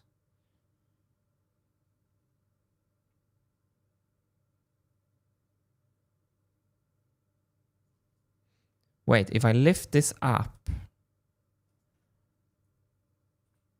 if I lift this up 1 centimeter, didn't allow me to do that.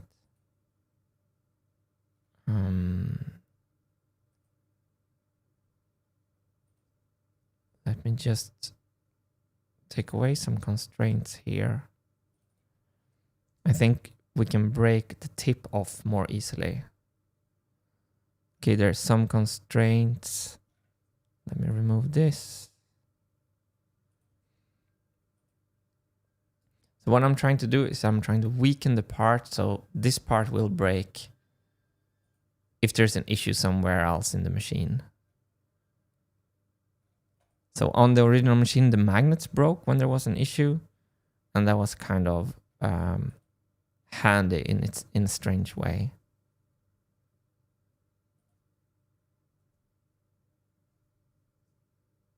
Now I do not see a reason for you to not comply with my wish. What? There's still something. I'm gonna remove this.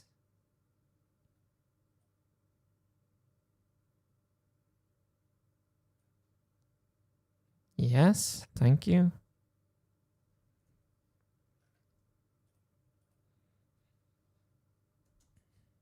We're missing Hannes 3000, aren't we? We have to tell him tomorrow. Right, Wilson? Yeah, we will tell him tomorrow. We miss him. Even Wilson misses him.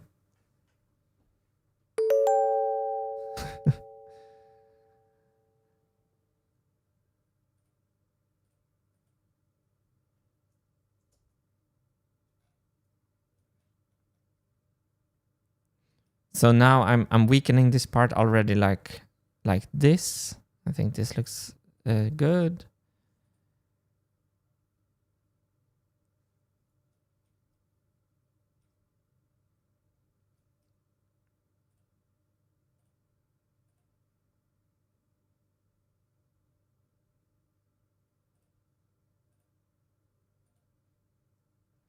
Uh, 105 perhaps. Okay. So now let's find a place to break the part. Maybe like along this line from this direction, and then we can do the same from the other direction. So I'll go 7 millimeters up here. Now I'm just going to drill some holes. And this is have to be, we're gonna have to revisit this at a later stage. Because I have no clue like how thin we need to leave the part. That's going to be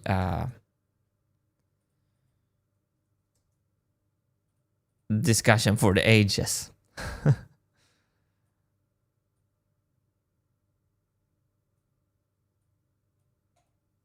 So POM is very strong. I guess this is already not even weak enough. 2.4, 2.5. And then 5, no, 4.5. And 4.5. That's my first little try.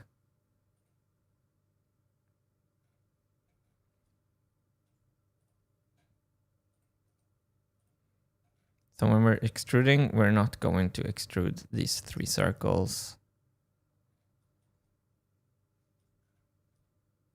That is still mega strong, but we're going to also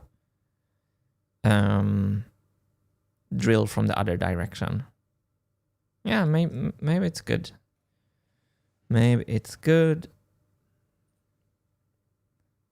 Ron Coleman, Martin is ignoring chat. Not all the time. I saw that comment. I'm going to try to find the perfect balance. That's why I'm so happy to have Hannes 3000, that I can engage with the chat and be concentrated.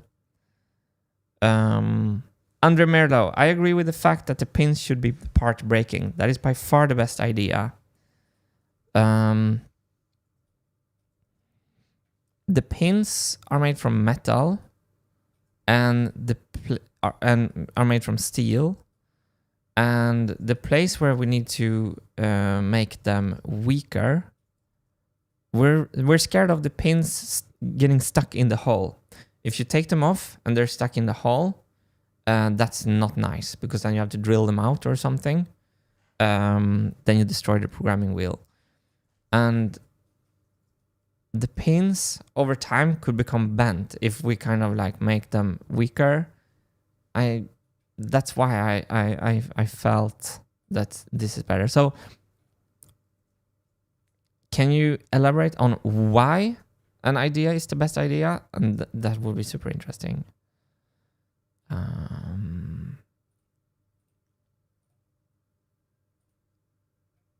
This sketch I'm looking for. Yes. I'm gonna project this line.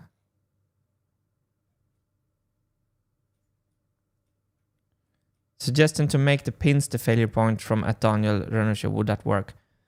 So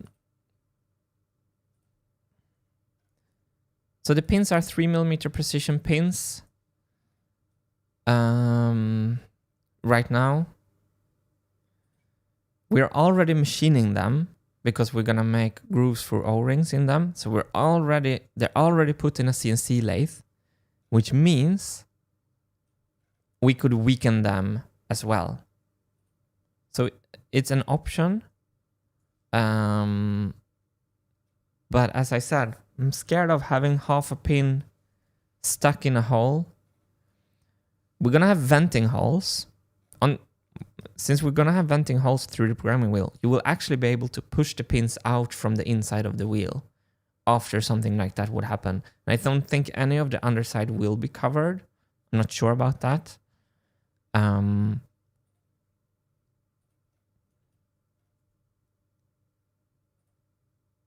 So why do you prefer the pins to be the shear point? Is my next question.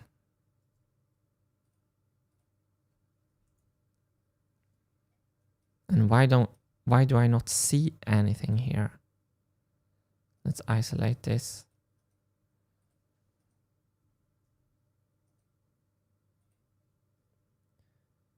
If you shear a pin, you only lose a node. If you shear the registrator, you lose the whole channel.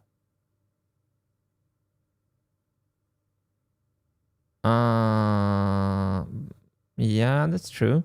But if something shears at all, that's a super good argument.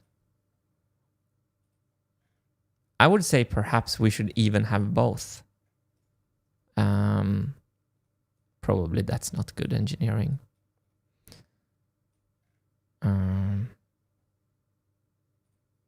Yeah, that's a good. If something happens just on a note during a concert, something strange. That's the best argument so far that I've heard. That's the only argument I've read. Let me just finish this, and then much easier to replace. It would be difficult to reach from inside, and also maybe hard to find the right one. John Jordan, the POM is the best part to shear. Okay, so we have teams. Hannes made a poll. Maybe I can make a poll. I don't know how to do. Is this a poll? Yes. I'm gonna make a poll. Which part? Oh, I need the keyboard. Hang on.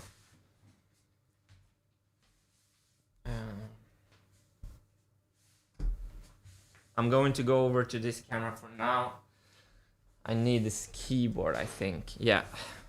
So, oh, I'm in Hannes' mic now. Which part to shear?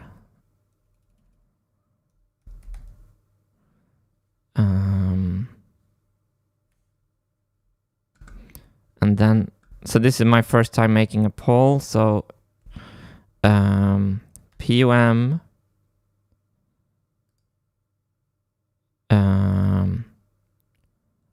prog pin, or what can I only have 3 alternatives? Both. Okay, now I see how to do this. I'm learning here. I'm gonna make a poll for you, and I'm curious of this. PM, prog pin, or both? Ask your community.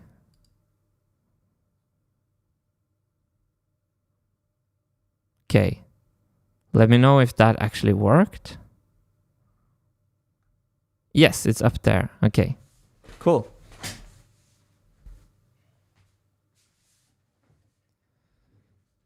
So now you can go crazy on the votes.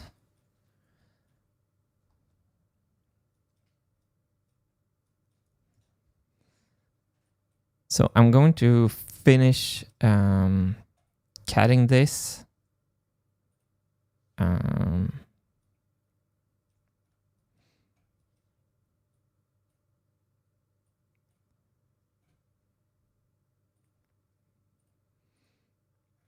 So what worries me if we make a breaking point in the pin is is that they will be bending over time. I have the feeling that inspecting the POM is easier because it's going to be like a visual thing, whereas like inspecting a million programming pins is trickier. The cool thing, if we do it on both, you can make maybe the pin go very easily and then the POM go. But of course, both is a chicken thing, because if we do this correctly on the pin, it will never break the POM. So both is probably a bad idea. We'll find out in the poll.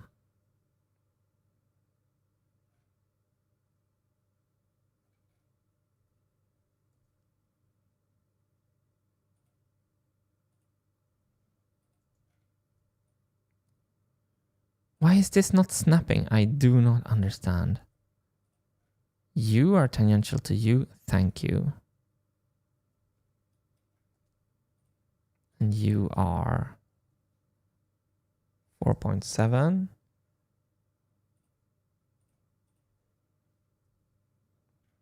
Ah, okay. This was a triangle thing.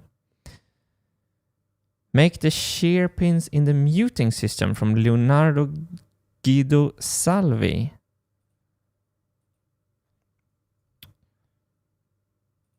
In the muting system.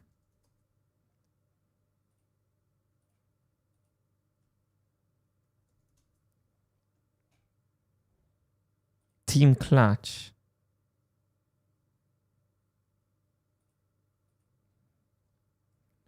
Some snap on base seems like a good idea to me. Prog pin seems simpler to build and cheaper. Why don't you make those circles as an array? Because I am running the stream for the first time for myself, and I'm a little bit all over the place in my concentration. Now I made the window. Oh, I hate these magic mouses Hannes is using. Jesus, I can't use this. What is happening? I made some kind of zoom here. I don't see anything anymore. Okay. I think I need to refresh the browser. I don't think I'll kill the stream when I do that.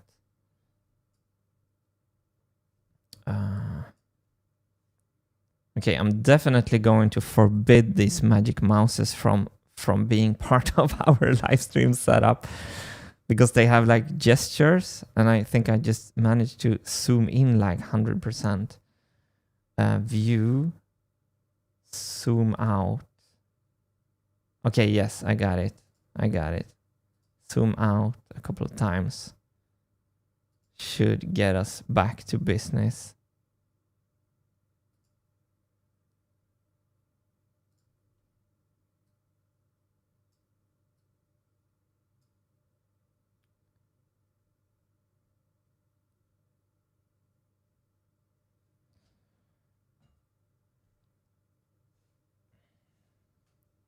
Is it possible to make the breaking point in the muting system? I don't really know. So someone said, why don't you make those circles as an array? I think you mean a rectangular pattern. I should have done. I just make one circle here. Because I was focused on taking over the stream from Hannes 3000. My first time running it by myself. So I think that was why. I think this is what you mean with an array. This direction, we want 5, and we want it symmetric, and we want a spacing of, say, 4.7. There's the array. Looks better.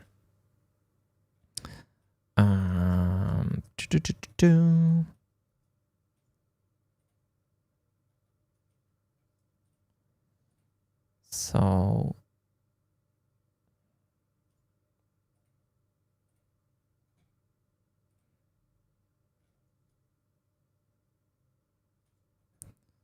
this cut feature have selected too many. What? Wait. No, this done. Let's deselect this profile. And cat only the POM reader, that's fine.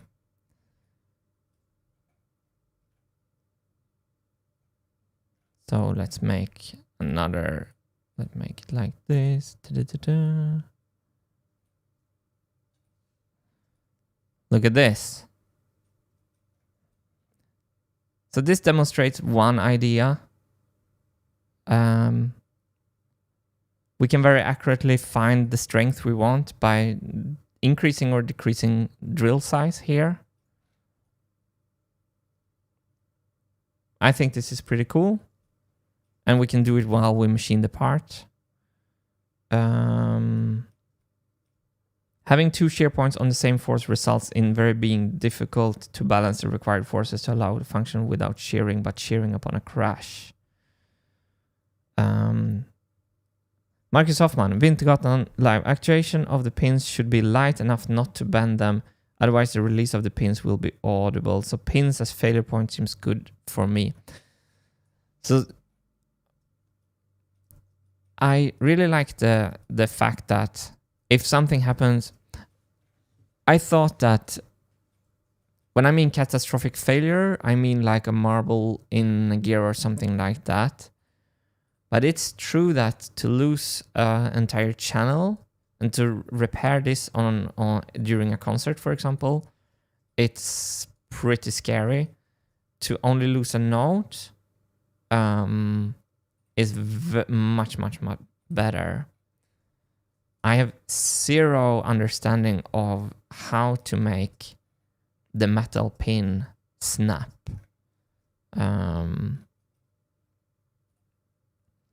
So this is going to be probably a discussion that we will. I'm going to check the poll soon. Sketches. If the magic mouse can play with me, I'm going to try to see if I can see the poll.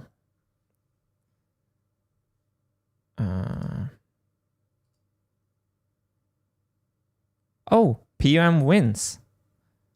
322 votes, PUM 48%, ProgPin 35%, both 18%. Interesting.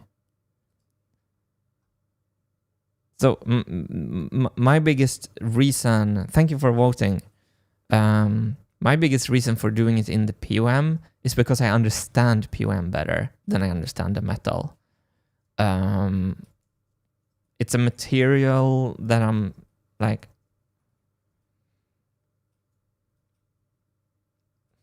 metal is more brittle. PUM will bend before it snaps. I don't know. It's an intuitive thing. And I only think it would be on something very, very catastrophical. So what I always thought about the shear pins is that if they break, the concert is over anyway. Let me unisolate all. Now we have some issue here. What has happened here now?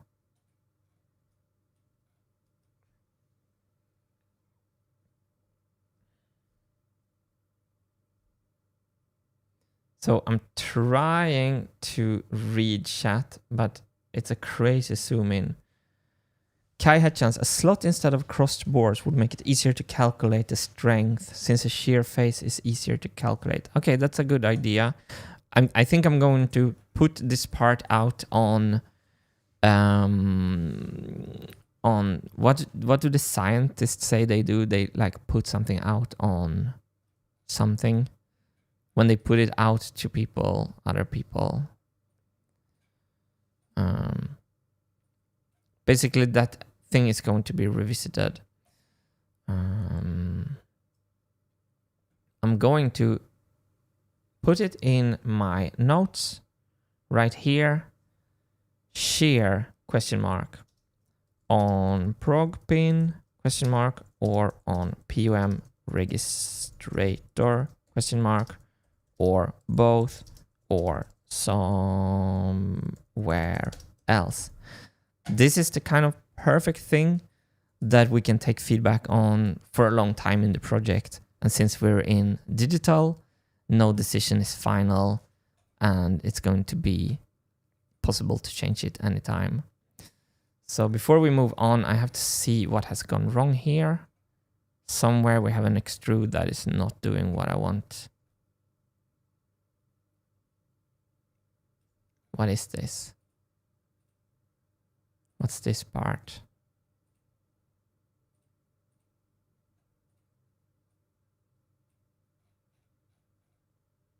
It's just a strange body from previous times. Ooh, it's the first. Yeah, it's just a stupid body that has gone wrong. Let me go home. Oh, wrong time to play that. I'm just gonna delete this, and then everything else should be fine. Here we go. Oh, you publish in a peer-reviewed journal from Paco the Clown. Exactly the word I was looking for. Peer review. Thank you, chat. Gretzky's in the chat. Okay, so fantastic. Wrong button. And then the sad 3,000 is gone. So empty the share. Look at it. There we go. Okay. You know what? Logical next step is to Cad the Programming Pin. Since we're discussing the pin, I'm gonna make the official file for the programming pin, which is really fun. And I don't think I want to repeat in here. I'm gonna remove this rectangular pattern. So question is, should I? Yeah, I can actually program it in this Registrator assembly. I can CAD it in here for now. So let's make a new design, new component, I mean. And let's call this 070X prog pin. Because then, since many of you want me to use the pins as sharing point, I think it's good if I share my plans for the programming pins. So you've probably seen it before, since we are going to use like rotary CNC machine to cut these huge programming drums. This one is extra huge now since the previous discussion. I don't know how huge it will be in the end.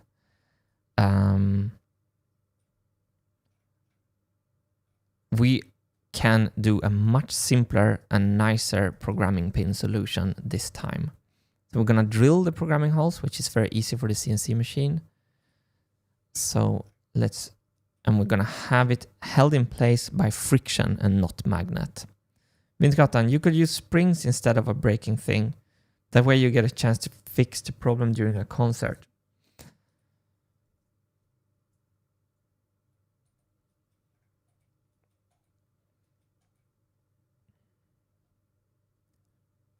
So that's an interesting addition to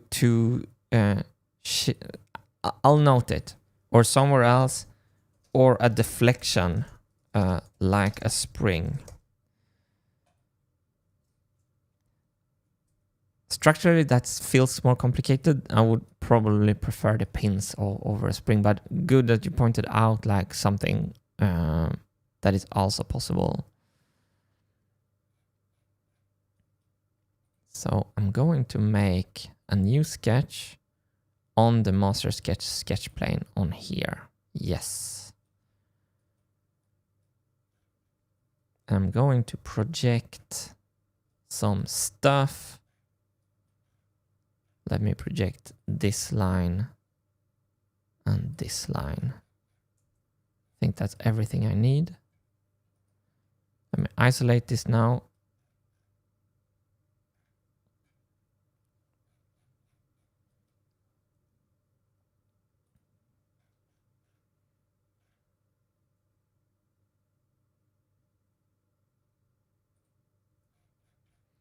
So I'm just going to set the angle of the programming pin.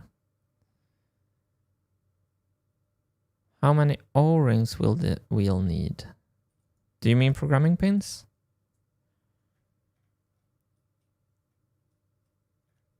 Oh, are you talking about MM4, new Normac? MM4, fantastic. Fantastic, we're already there. Round 4.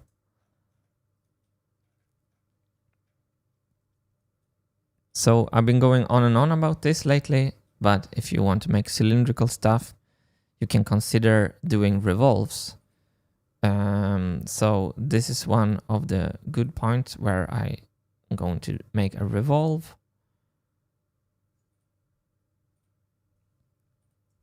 And I'm not cutting this straight, I'm constraining it straight. Ariseyun, Martin, no piano melody for me before I go to sleep.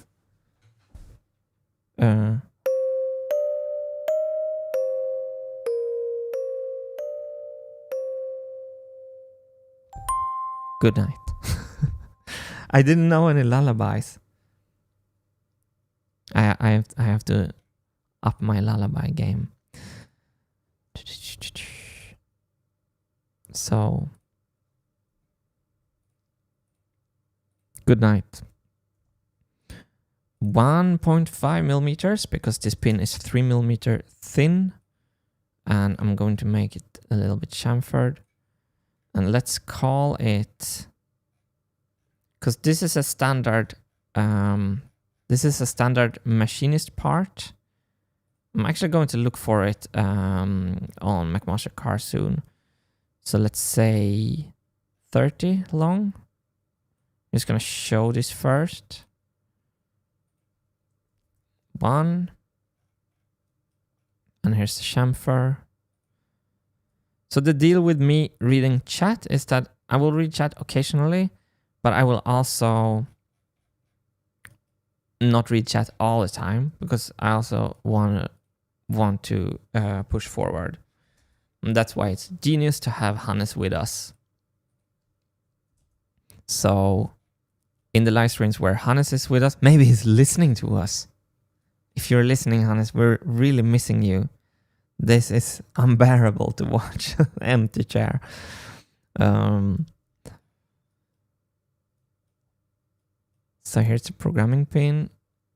And we're going to make a slot in it for an O-ring. Here we go.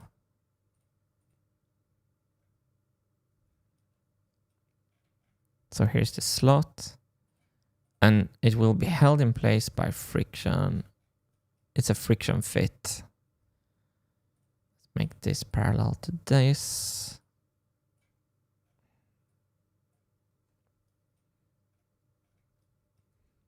So the slot is right now 0.5 millimeters, and you are 1.5 again. And the slot is 2 millimeters wide, perhaps. And this distance is 10. Now I can revolve it, and then I'm going to check on McMaster Car what kind of precision pins there are. So let's make this and not a construction line, so we can actually revolve this profile. As I've been saying 100 times, this is a nice way to CAD stuff. So the slot looks out of proportions, and then I can, in the browser tree, I can choose to show dimension here. Show dimension. And then we get to see the dimensions when we're here, and we can actually model the pin while we're having it in front of us. So this looks much more what I was envisioning.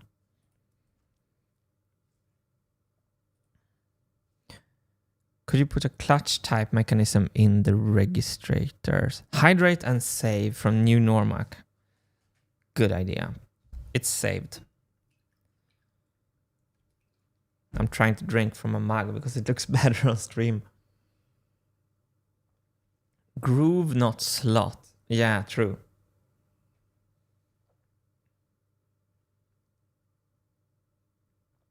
Elias Fallardo. Step by step, MMX3 is coming along. Nice to hear that you think so. I think so too. So let's isolate this, and we can now see the programming pin approaching the POM part. So you see it's only 3mm thick, which, yeah.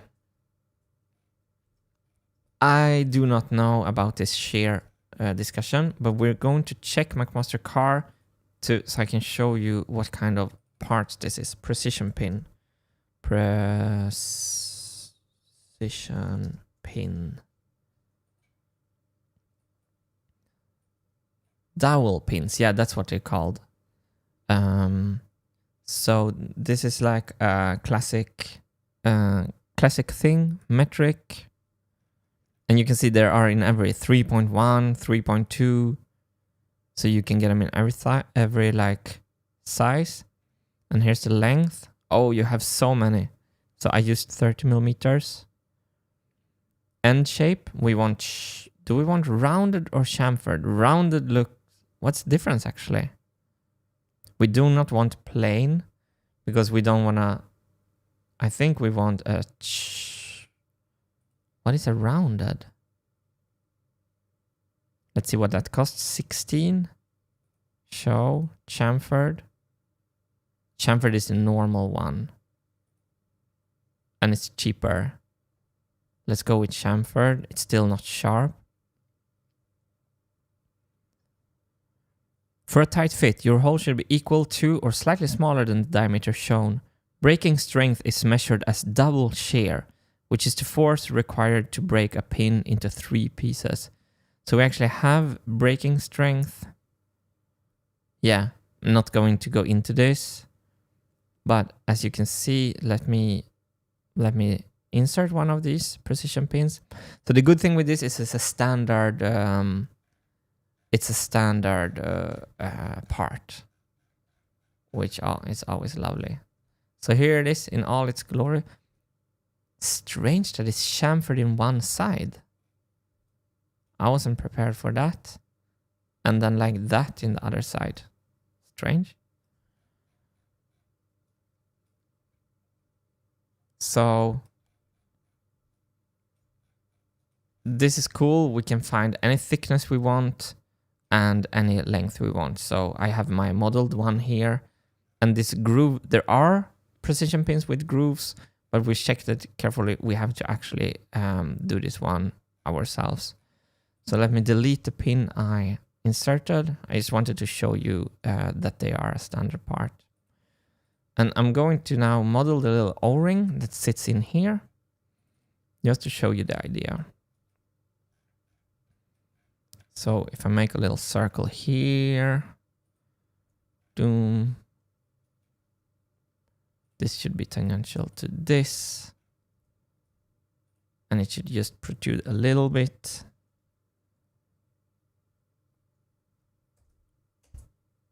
No, a little bit more than that. So we have to find like the correct size O-ring that gives the correct pressure. Let's just do something like that. And let's also say that you are 0.5 millimeter from here. That will be middle. And let's make a new component. 070X prog pin O-ring. Revolve.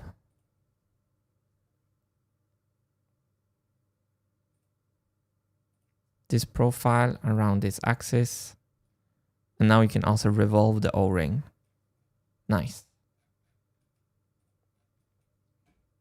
if we look at them together, let's make the O-ring black so we can differentiate it. Boom. Polar bear, what's the O-ring for? It's to have friction when we push it into the perfectly drilled slot in the programming drum. So here's the programming drum. These holes that I'm showing you down here are actually not programming holes, but you can think of them as programming holes. So perfectly round holes. On the first machine, we had rectangular holes, which created a lot of issues. So on the rotary CNC machine, we can easily drill those holes, is the idea. And when you push them in with your hand, you can push them in with enough force so this rubber O-ring is pressured against the walls of the hole, and it keeps the pin from falling out when the drum is upside down. And it's also, we need to make a vent hole underneath because the hole is going to be very tight. FBVM, Martin, don't put all the threaded components together, otherwise I'm afraid that Fusion will become laggish. Good point from FBVM 99. We have imported screws from McMaster car without threads for that reason. So also the nut is imported with no threads.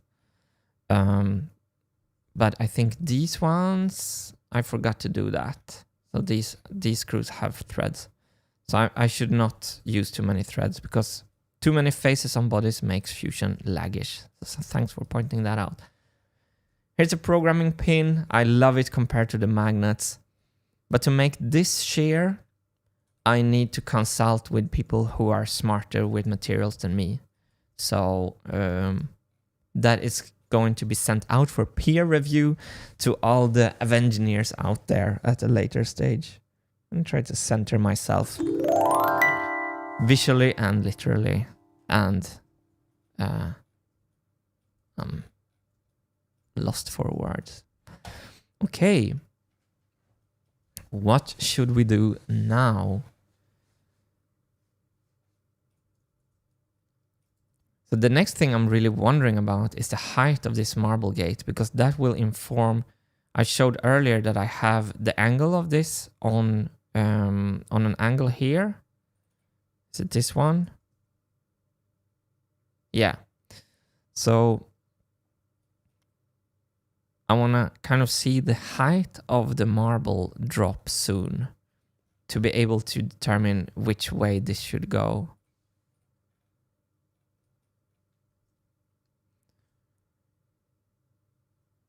Senris Svilhofer, is a bunch of holes around the diameter going to compromise the structure of the drum?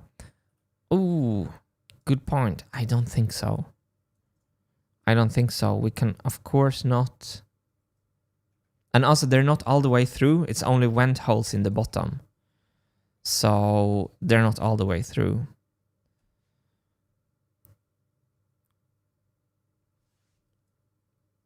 It has the shear force on McMaster. Yeah, I saw that. I don't know what those. I'm not going to try to understand what those numbers means. I'm going to put that on peer review at a later stage. So let's talk about very big high level stuff, where the marbles are going to be dropped from, height, because that will determine like the rotation of this thing. In pushing mode, I'm still unsecure about which side of the machine I want to stand on. Either green base placement, I'm standing on the normal side, not mirrored, or red base placement.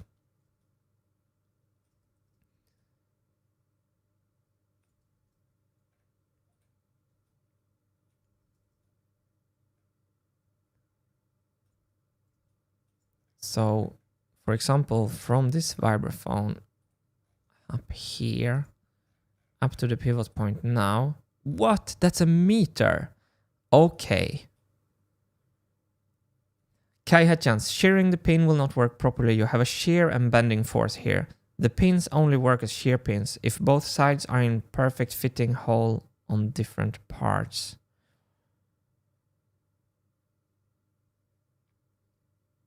Vincenzo Casaro, what happened to the idea of soldering the pin on the metal sheet and wrapping the programming wheel? Yeah, that would still work. I feel the spontaneity, able to program the machine when I'm working with it, it's too important. Having to produce every song on a stud welded CNC machine and having all that, and then not being able to change your mind during the tour, maybe you find a better... I think for this to become a fun thing, for example, I can go to a maker fair and we can live compose a song together with the audience. With the welding thing, you just have your 10 songs and those are the ones you can play and the instrument is kind of dead. I want this to be a workable solution. And I think the solution we have, thanks to this machine, is mega precise. The precision of these pins, of the placement on this circle, will be fantastic. When you make this welding plate, you have a 3-meter long metal thing that you have to attach, and then you have to make it all line up in the end. So yeah, it's but it would have worked probably. So I'm kind of shocked to find out that there's a meter. These drums are so huge. I mean these. But this is great news for the current rotation direction. Because if this is a whole meter, we can lower this marble drop a lot. And then we can line it up nicely with this. Then we don't have to lift the marble so high. Maybe we can make like the programming drum the highest point of the machine. Because we actually had, if you followed earlier, we talked about shipping containers.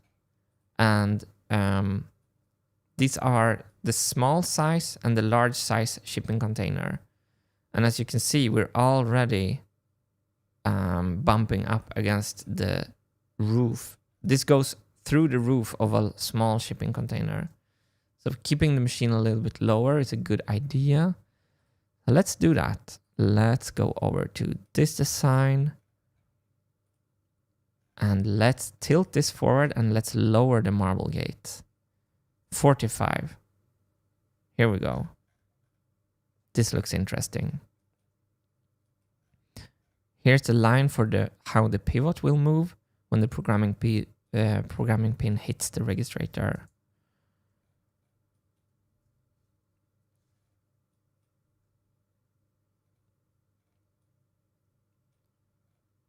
So 400, let's make this 100. I just lowered the marble gate with 30 centimeters.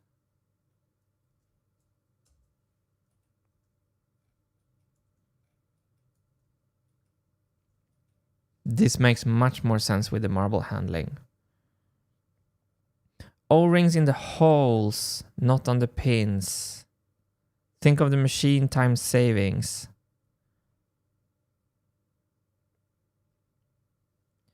How would you do that? It's hard to put O-rings in all the holes, I think, and I don't understand how it's going. Edward Weston with a very generous super chat. Hey Martin, have you tried on the fly parameter assignment in Fusion? It looks promising, but it appears to behave slightly different to user parameters and might not work for your global approach. Best of luck. Thank you so much for a great idea. On the fly parameter assignment in Fusion, what is that?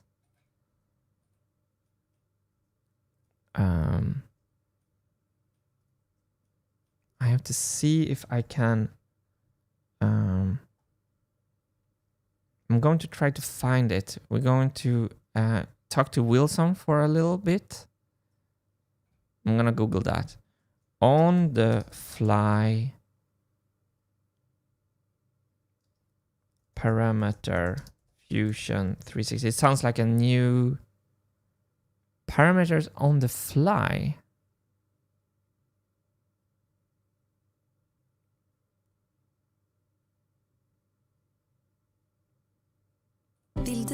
Oh, okay. Very interesting. I'm definitely gonna check this up. I'm gonna add it to my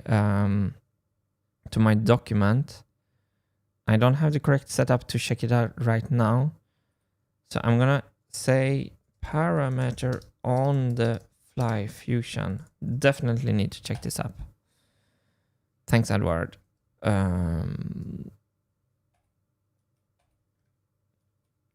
The first tutorial I saw was from 2020, so it might be like a new function then.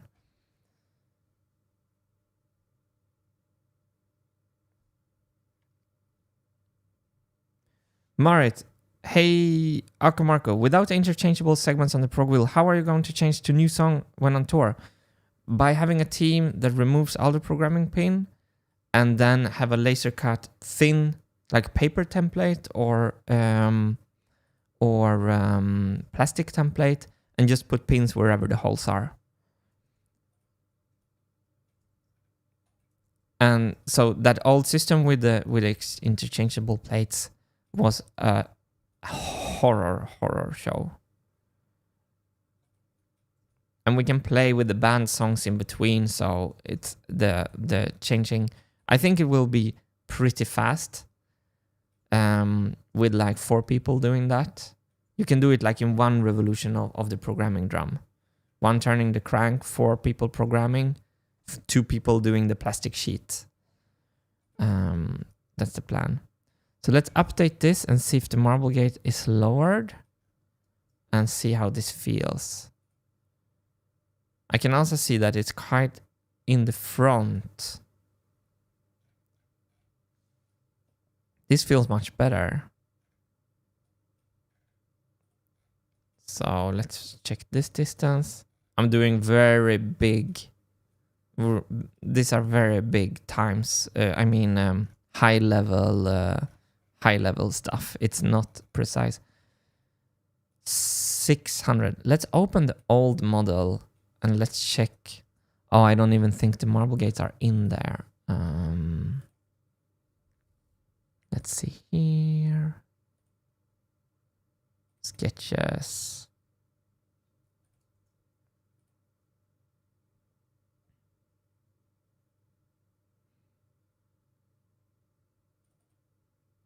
So for O-rings in the holes, you would need to go in with a tool and like cut a little groove inside the holes.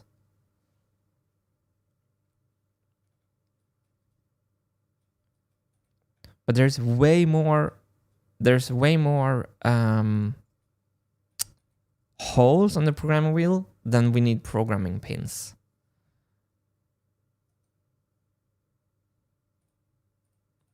So here's a machine that you will recognize.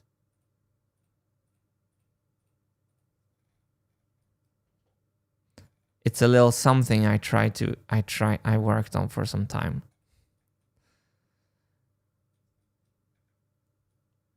We don't even have the marble gates in here. Let's measure from this point to this. Yeah. The release was like 20 centimeters. So this is actually, this might be good and bad news. Let's head back to our current design. So I think I should try to get the marble gate, the first row of marble gates for the vibraphone anyway, a little bit closer to the programming wheel. So I'm using this here, 550.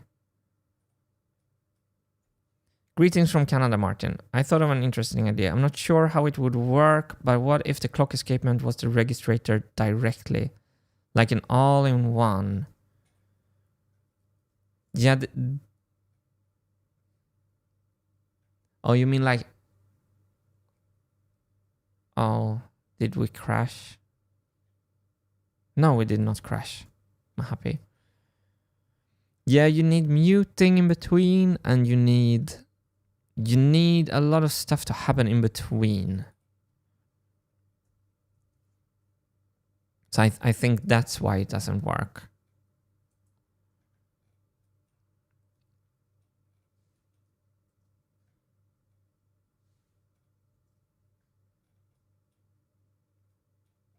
So I'm heading back now for the new placement of the gate. Crude stuff. You will see the gate jump around when I update the file. Interesting. I really like the idea of not putting a lot of things in on top of the big wheel, but trying to keep these things here in front. Oh, this pin is going through the bottom here, so the 30mm is too long for the programming pin.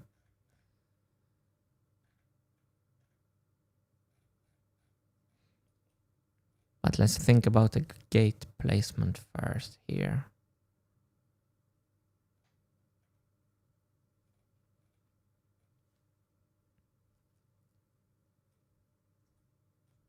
So the rotational direction of these drums is not yet decided, which messes everything up a lot. And right now I'm thinking of this drum rotating counterclockwise.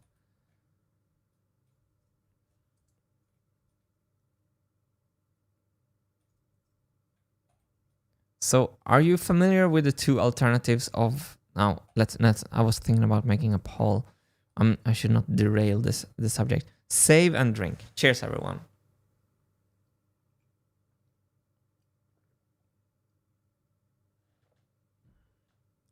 J-Jack, song plate, 2 program wheels, each song's pre-pinned in rack. Roadie case. How cool would that be? Changing the whole wheel. That's actually possible. I was thinking that that's too big of a thing to build. Imagine just coming in with that whole thing. That was actually something that Lucas Wendell also said, but perhaps you can make your wheel interchangeable. So we just loosen up on this belt tensioner. We remove the belt and we just pull the whole thing off backwards.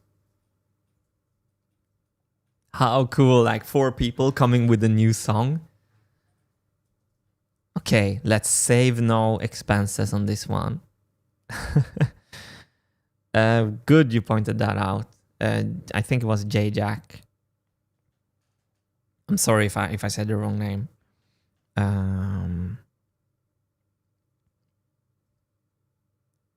Interchangeable music drum, which also actually means that we have one spare. Changing song by switching out the entire drum. I love that. I had just excluded it from my head.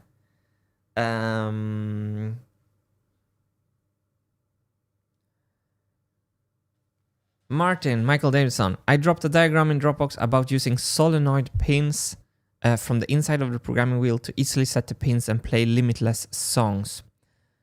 That's awesome, Michael Davidson, but have you calculated how many solenoids we need? Last I calculated, it was around 50,000. So unless it's just a number like that. And I think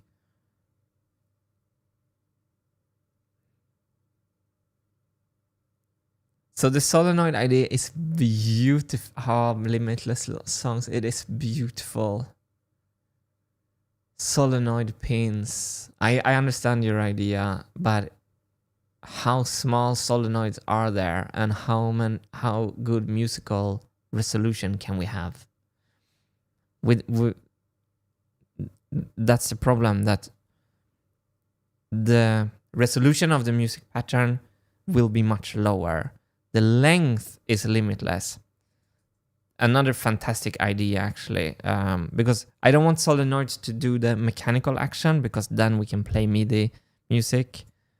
But of course, you will need this is another machine kind of. solenoid programming pins, 30,000 solenoids, all individually programmable. Feasible? Then you would still have like a MIDI file controlling that. It's a super cool idea because you could play unlimited music. It's so cool. But it's, yeah, I think it's another machine. It's in the thing, which means that it's in the thing.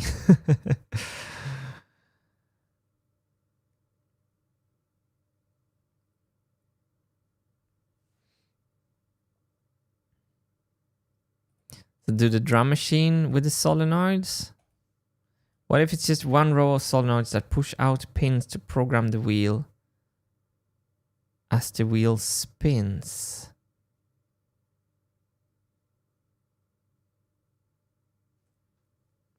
Yeah, so Bison Billiam has a cool version of that. Like you push out the pins, but then still you need 30,000 pins. That has to have like a bistable mechanism each.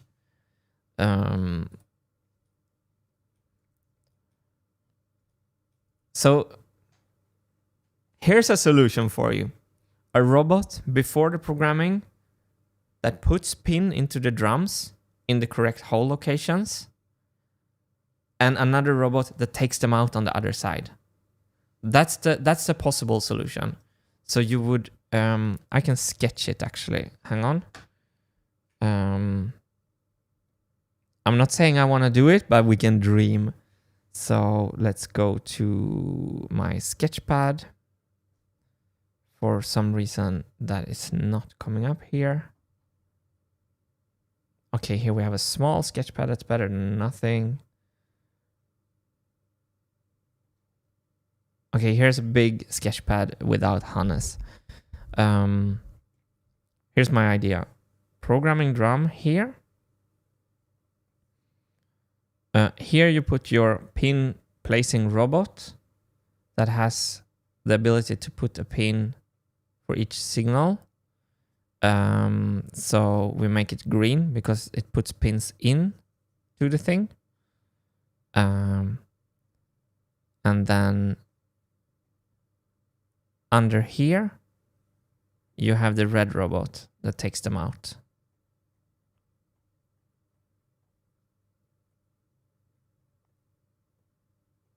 Red. And then you have, over here is the registrators. So here you would have pins that have been placed. We're spinning this way.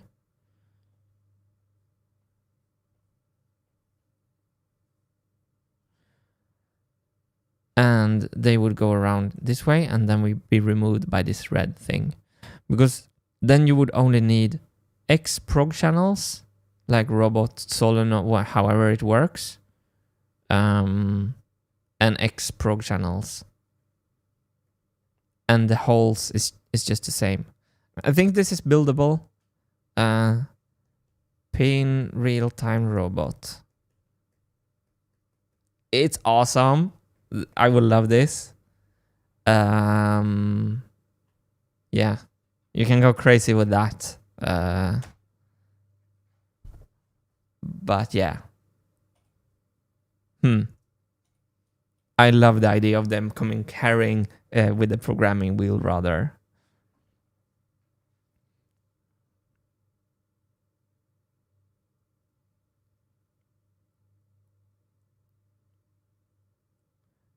Joe Claveau, compressed air to remove pins. That's a cool idea, but loud. So this is Alfonso. What about having retractable pins in every hole and inserts that go inside that push out certain pins for each songs? All those ideas requires 50,000 parts.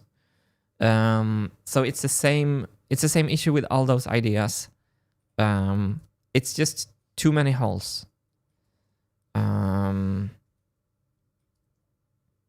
I was thinking, you know, this like pencil thing when you click it and you click it out. Push, pull, latch, push, latch, push, release, or what it's called. Push, latch, push, release. Say that quick 1,000 times.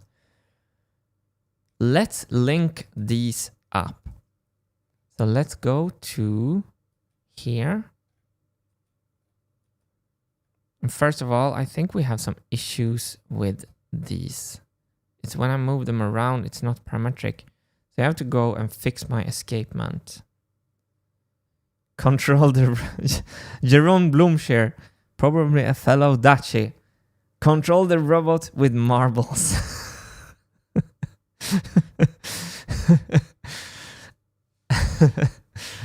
Oh, that feels like that's actually what we're trying to do already, kind of. That was funny.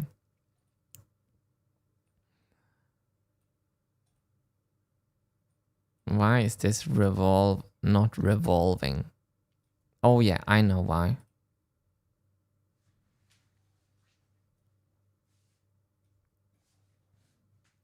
Because we made lines.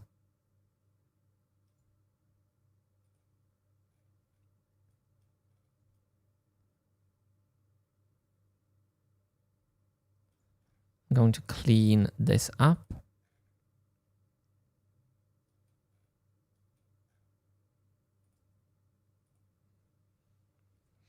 So I'm going to try to connect the registrator with the escapement gate. And the escapement gate is exactly Rosero's gate. That's not working because I'm not there. Oh, I didn't mean to play that. So it's this gate, but we've inverted the thing so it sits on the inside. I've not changed the geometry like I did last time. I won't do that mistake again. So let's connect up here with down here. And my sketches are breaking, so I need to attend to that.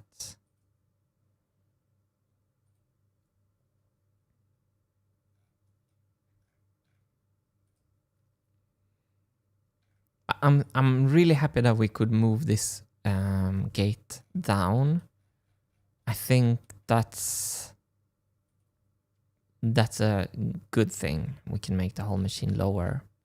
If I need to make the whole machine lower, I will go from 90 centimeters diameters, which is huge on these drums, to 80. But the faster surface speed we have on these drums, the larger they are, the tighter the music. So I want to keep them like real chunky, if possible. So let's clean this out. Thanks for keeping me company here in the evening. We have lost our dear friend to the evening. 3000 will be back tomorrow. And we have Wilson also today keeping me company. So, yeah, not bad at all. But it's not the same without Johannes. If you're listening in from home, probably you're not listening in from home.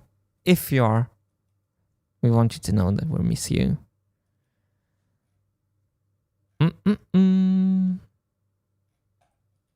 Now let's revolve this object to cut. There's no object to cut. So that's what's going wrong here. Let's choose this and this. Revolve it around here. No target body found to cut or intersect. How could that be? It's right there.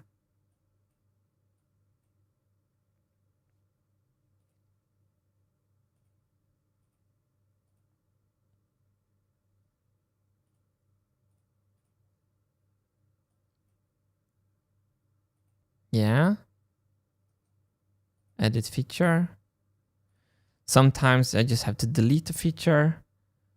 Oh, sorry, it's out of... It's auto playing when I don't want it to. But it's nice. We get some, we whack some moles. Cut.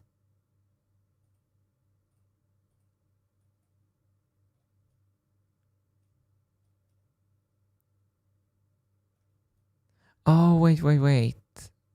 I'm at the wrong place in the timeline now. Can that be the issue?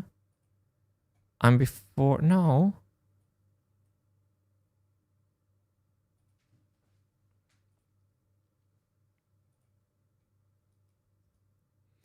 I have to find out why this revolve cut isn't cutting. It's not cutting it. So... Normally it's when the body is hidden. So let me just do an extrude. Yeah, okay, that works perfect. Cancel that. Let me do a revolve. Strangest thing ever. Is there some issue with the sketch? Let me try to revolve one of the other marbles. Some double line or something is reacting to.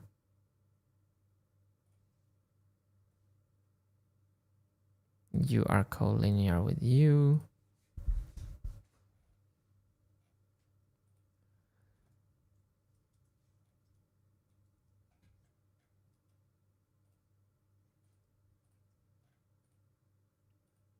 There we go. I have no clue what happened there. Sometimes it's just like Fusion thinks things. And now I have to redo this circular feature. I'm gonna choose this one. Around this axis, we want to cut 8 holes. There we go. This is our beautiful escapement sandwich, which has an escapement wheel in the middle.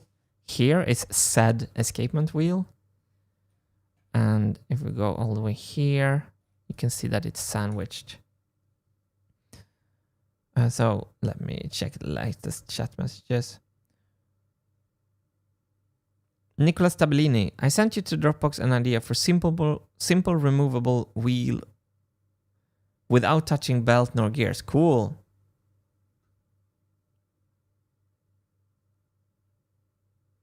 Nick CNC, click the arrow with the text object to cut and make sure the body... Yeah, I looked there and the body was not available in that menu. So it was some kind of bug, but that's a good place to search for. I'm going to lower this microphone. So now we're in Gretzky stick and we have some yellow stuff. Yellow sketch lines is like yellow snow. Be vigilant.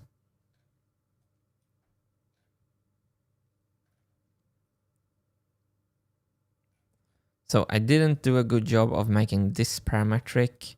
Nothing has followed here. You can see it's a huge mess of blue sketch lines. So you're all welcome to hang out here with me while I clean up this mess. I should be able to salvage part of these escapement things up here. And I need to think about how to make this move better. I think I projected the wrong thing to make this move along.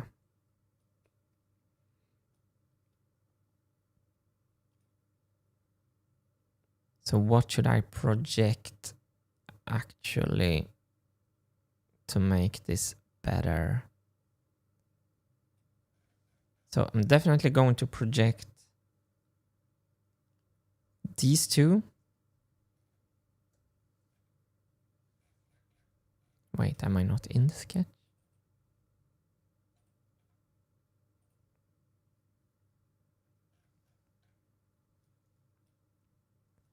So this is to make the link sketch and the escapement sketch follow the movement of my master sketch.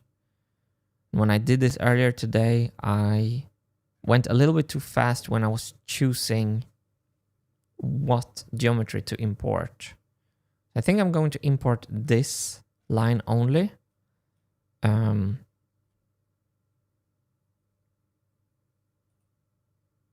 Oh, and it's this line also imported. And these two, yeah, these two are the tooth things. Let me have a look at that isolated. And it's called Gretzky stick. I should, because so many Gretzkys in the chat skating where the puck is going. I'm gonna call it Escapement link. Never mind the capital S. If I isolate this now, so now I'm seeing clearly what geometry I have projected. It's all these purple things. And I do not want this line. Maybe I do want that later. But yeah, I do want that line, I think. Now I'm going to try to tie this mess to these purple things.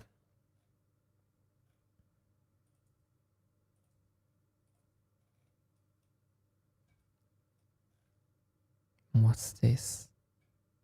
Don't want that.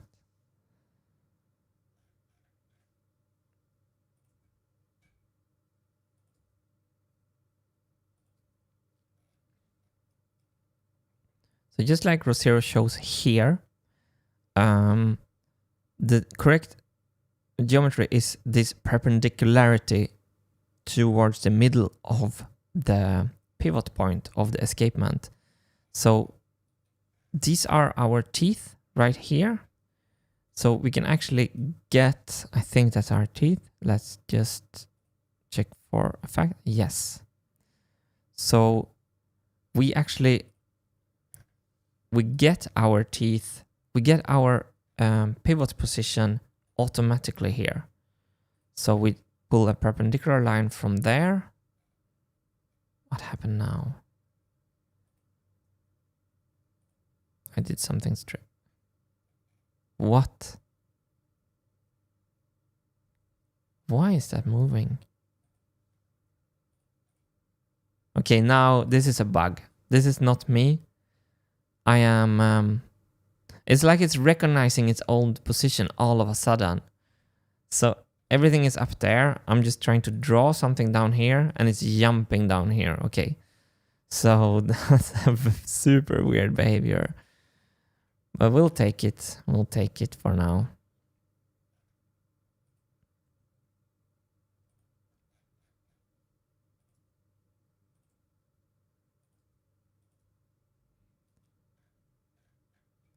All of a sudden, the sketch lines were just, oh, I think I should probably down here somewhere.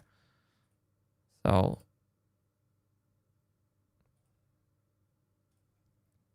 you are collinear with you.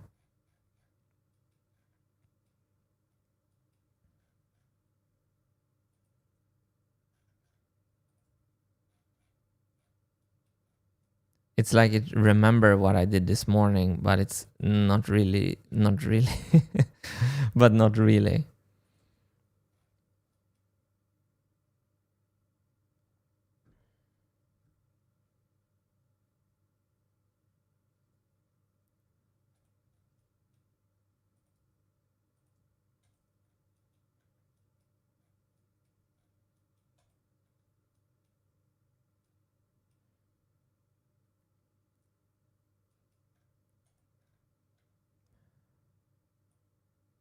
There we go.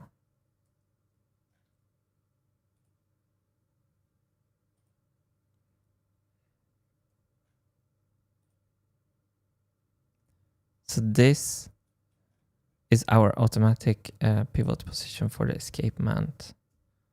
No.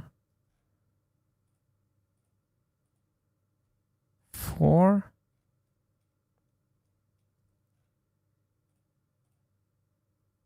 And 4.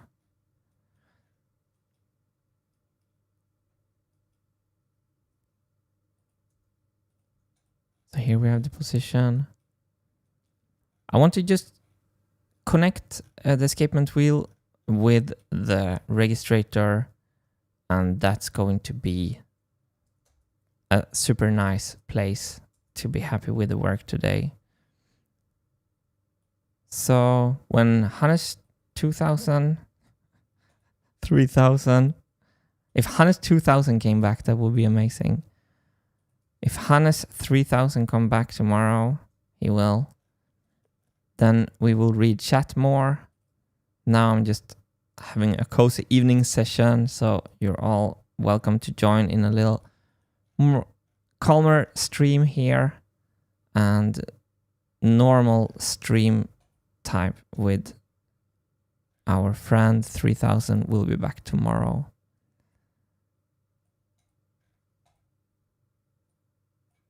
There we go.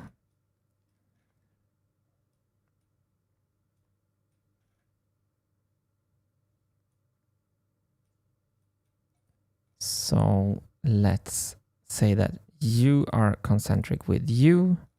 And that's our perfect pivot point.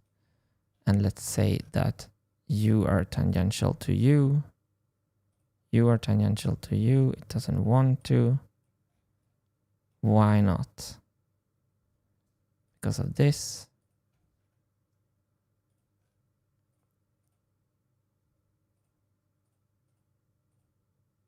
There we go.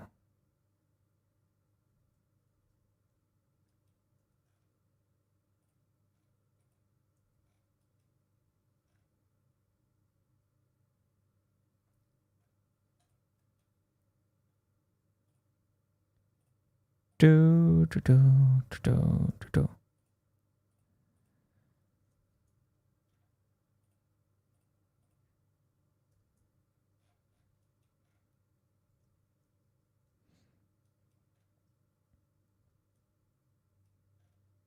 So here is the first escapement thing. I'm actually going to make it rough right now so we can get to the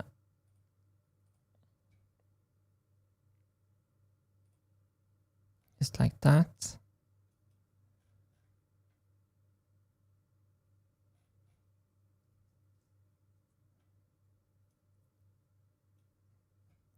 Let me check on this. Actually, maybe I actually should not make a rough sketch of this. Maybe I should actually attack this with a clear mind. I saw someone say maybe call it a day. And let's check. Oh, yeah, I think maybe it's time to eat some food perhaps.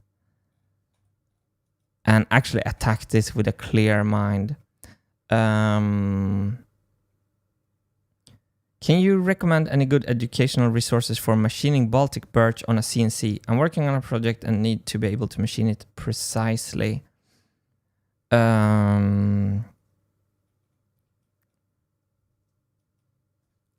and down end mills, which have the grain direction go in different direction.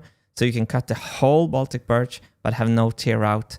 I think they're called up, down end mills. That's one of my tips. But educational sources, I don't really know. I'm going to head out of this sketch and I'm going to show you what we have done.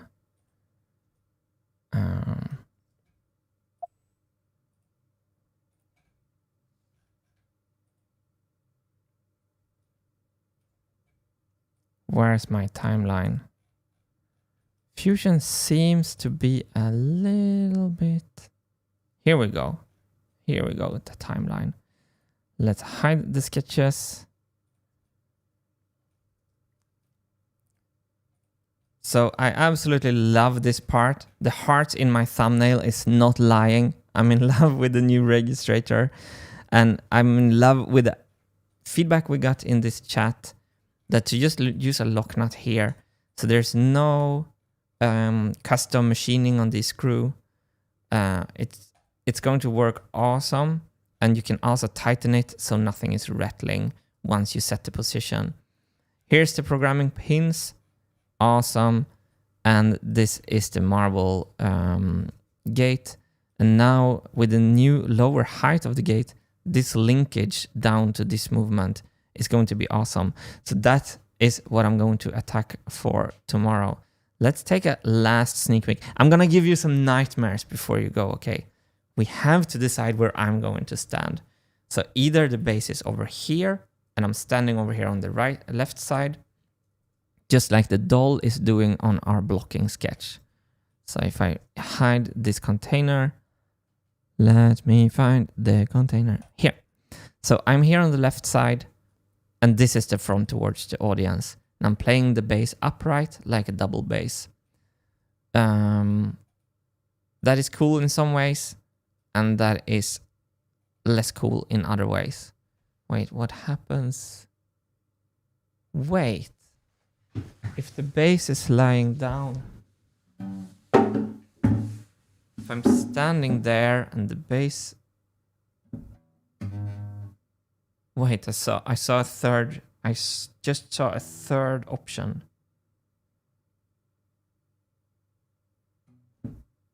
Then the crank would be here. Makes sense. Okay. We have a third option. So we're not gonna go into this now, but this is what I'm thinking about right now. We have also the option. Let me copy this.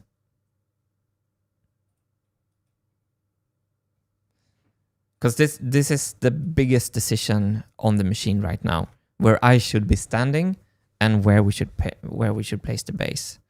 I'm going to copy this, and I'm going to turn it around like this, and then angle it like this. And then moving it like that. That's another, I can reach that from this. Huh. Wow. So we have those two. And then when we have the third one, I'm gonna see if I can color them differently so we can have a clear feel of which one is which one. Move this.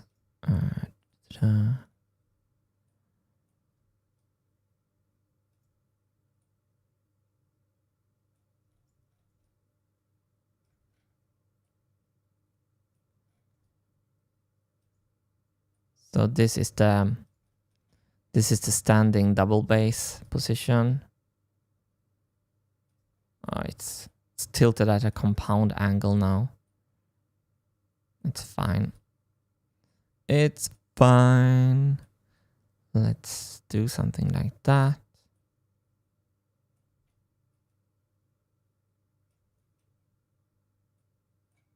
Let's tilt it a little bit back.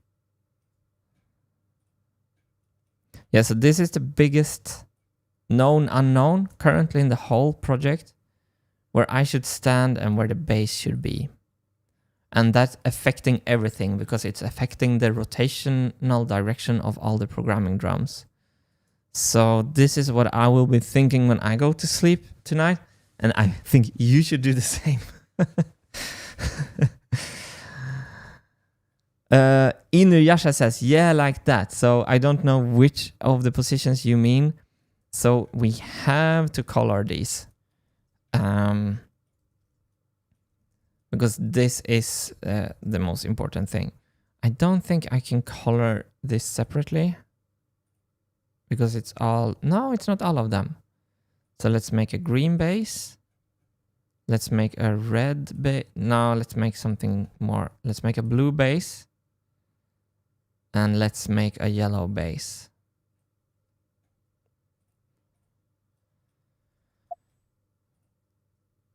So here we go. Should we finish with a quick poll? Just so I can take the temperament on the crowd today. I'm gonna put my new bases into here. Where's my green base? Okay, it's muted in the thing, probably. Not that base. Huh. 1 second. Where is my green base? Maybe it didn't get saved. Oh, I know why. Capture position. And now save.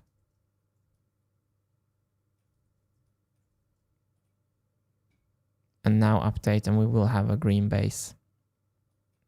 Here we go. Okay, I'm gonna present to you first the 3 options. No, I'm gonna make the poll now, and then you can get the options. I have to go over to Hannes' spot. Let's try the duo cam.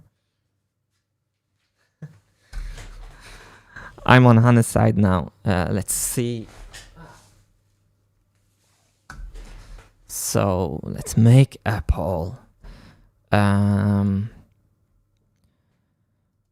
Which base position? Question mark.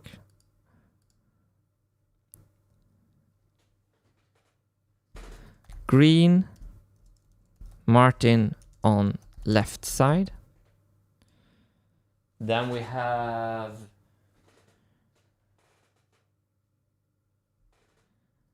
yellow, Martin on left side. It's a very intricate, it's maybe not so easy to understand all the implications. I don't. Blue, Martin on right side. Okay. Ask your community.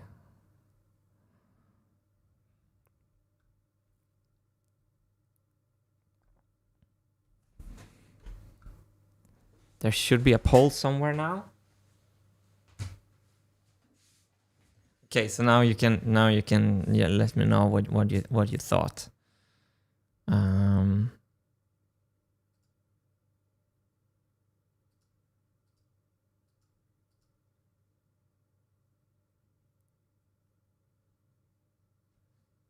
So I'm gonna go back to the CAD so you can see what you're voting on.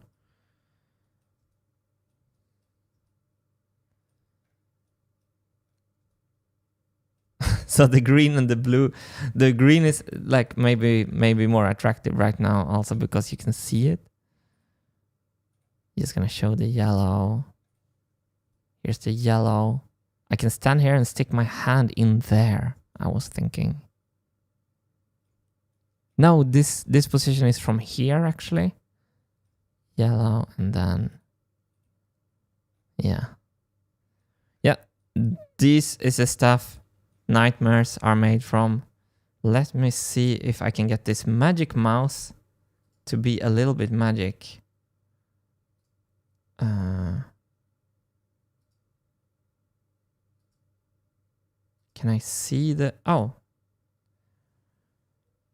Green, Martin on left side, 51. Blue, Martin on right side, 30. Interesting. Interesting. 16. The green is popular. The green would be the largest machine of all. Anyway, my friends, this has been absolutely awesome and too much of an honor to have you all with me. We are missing Hannes 3000. If he's watching, he will feel how missed he is. So we will be back next time with the whole dream team assembled. We have Wilson in the studio, and we are going to have Hannes 3000 back in that very chair first thing tomorrow. So with that, just want to say thank you so much for tuning in and see you on the next one. And I'm going to find the cool last button on this thing. Let's try this one.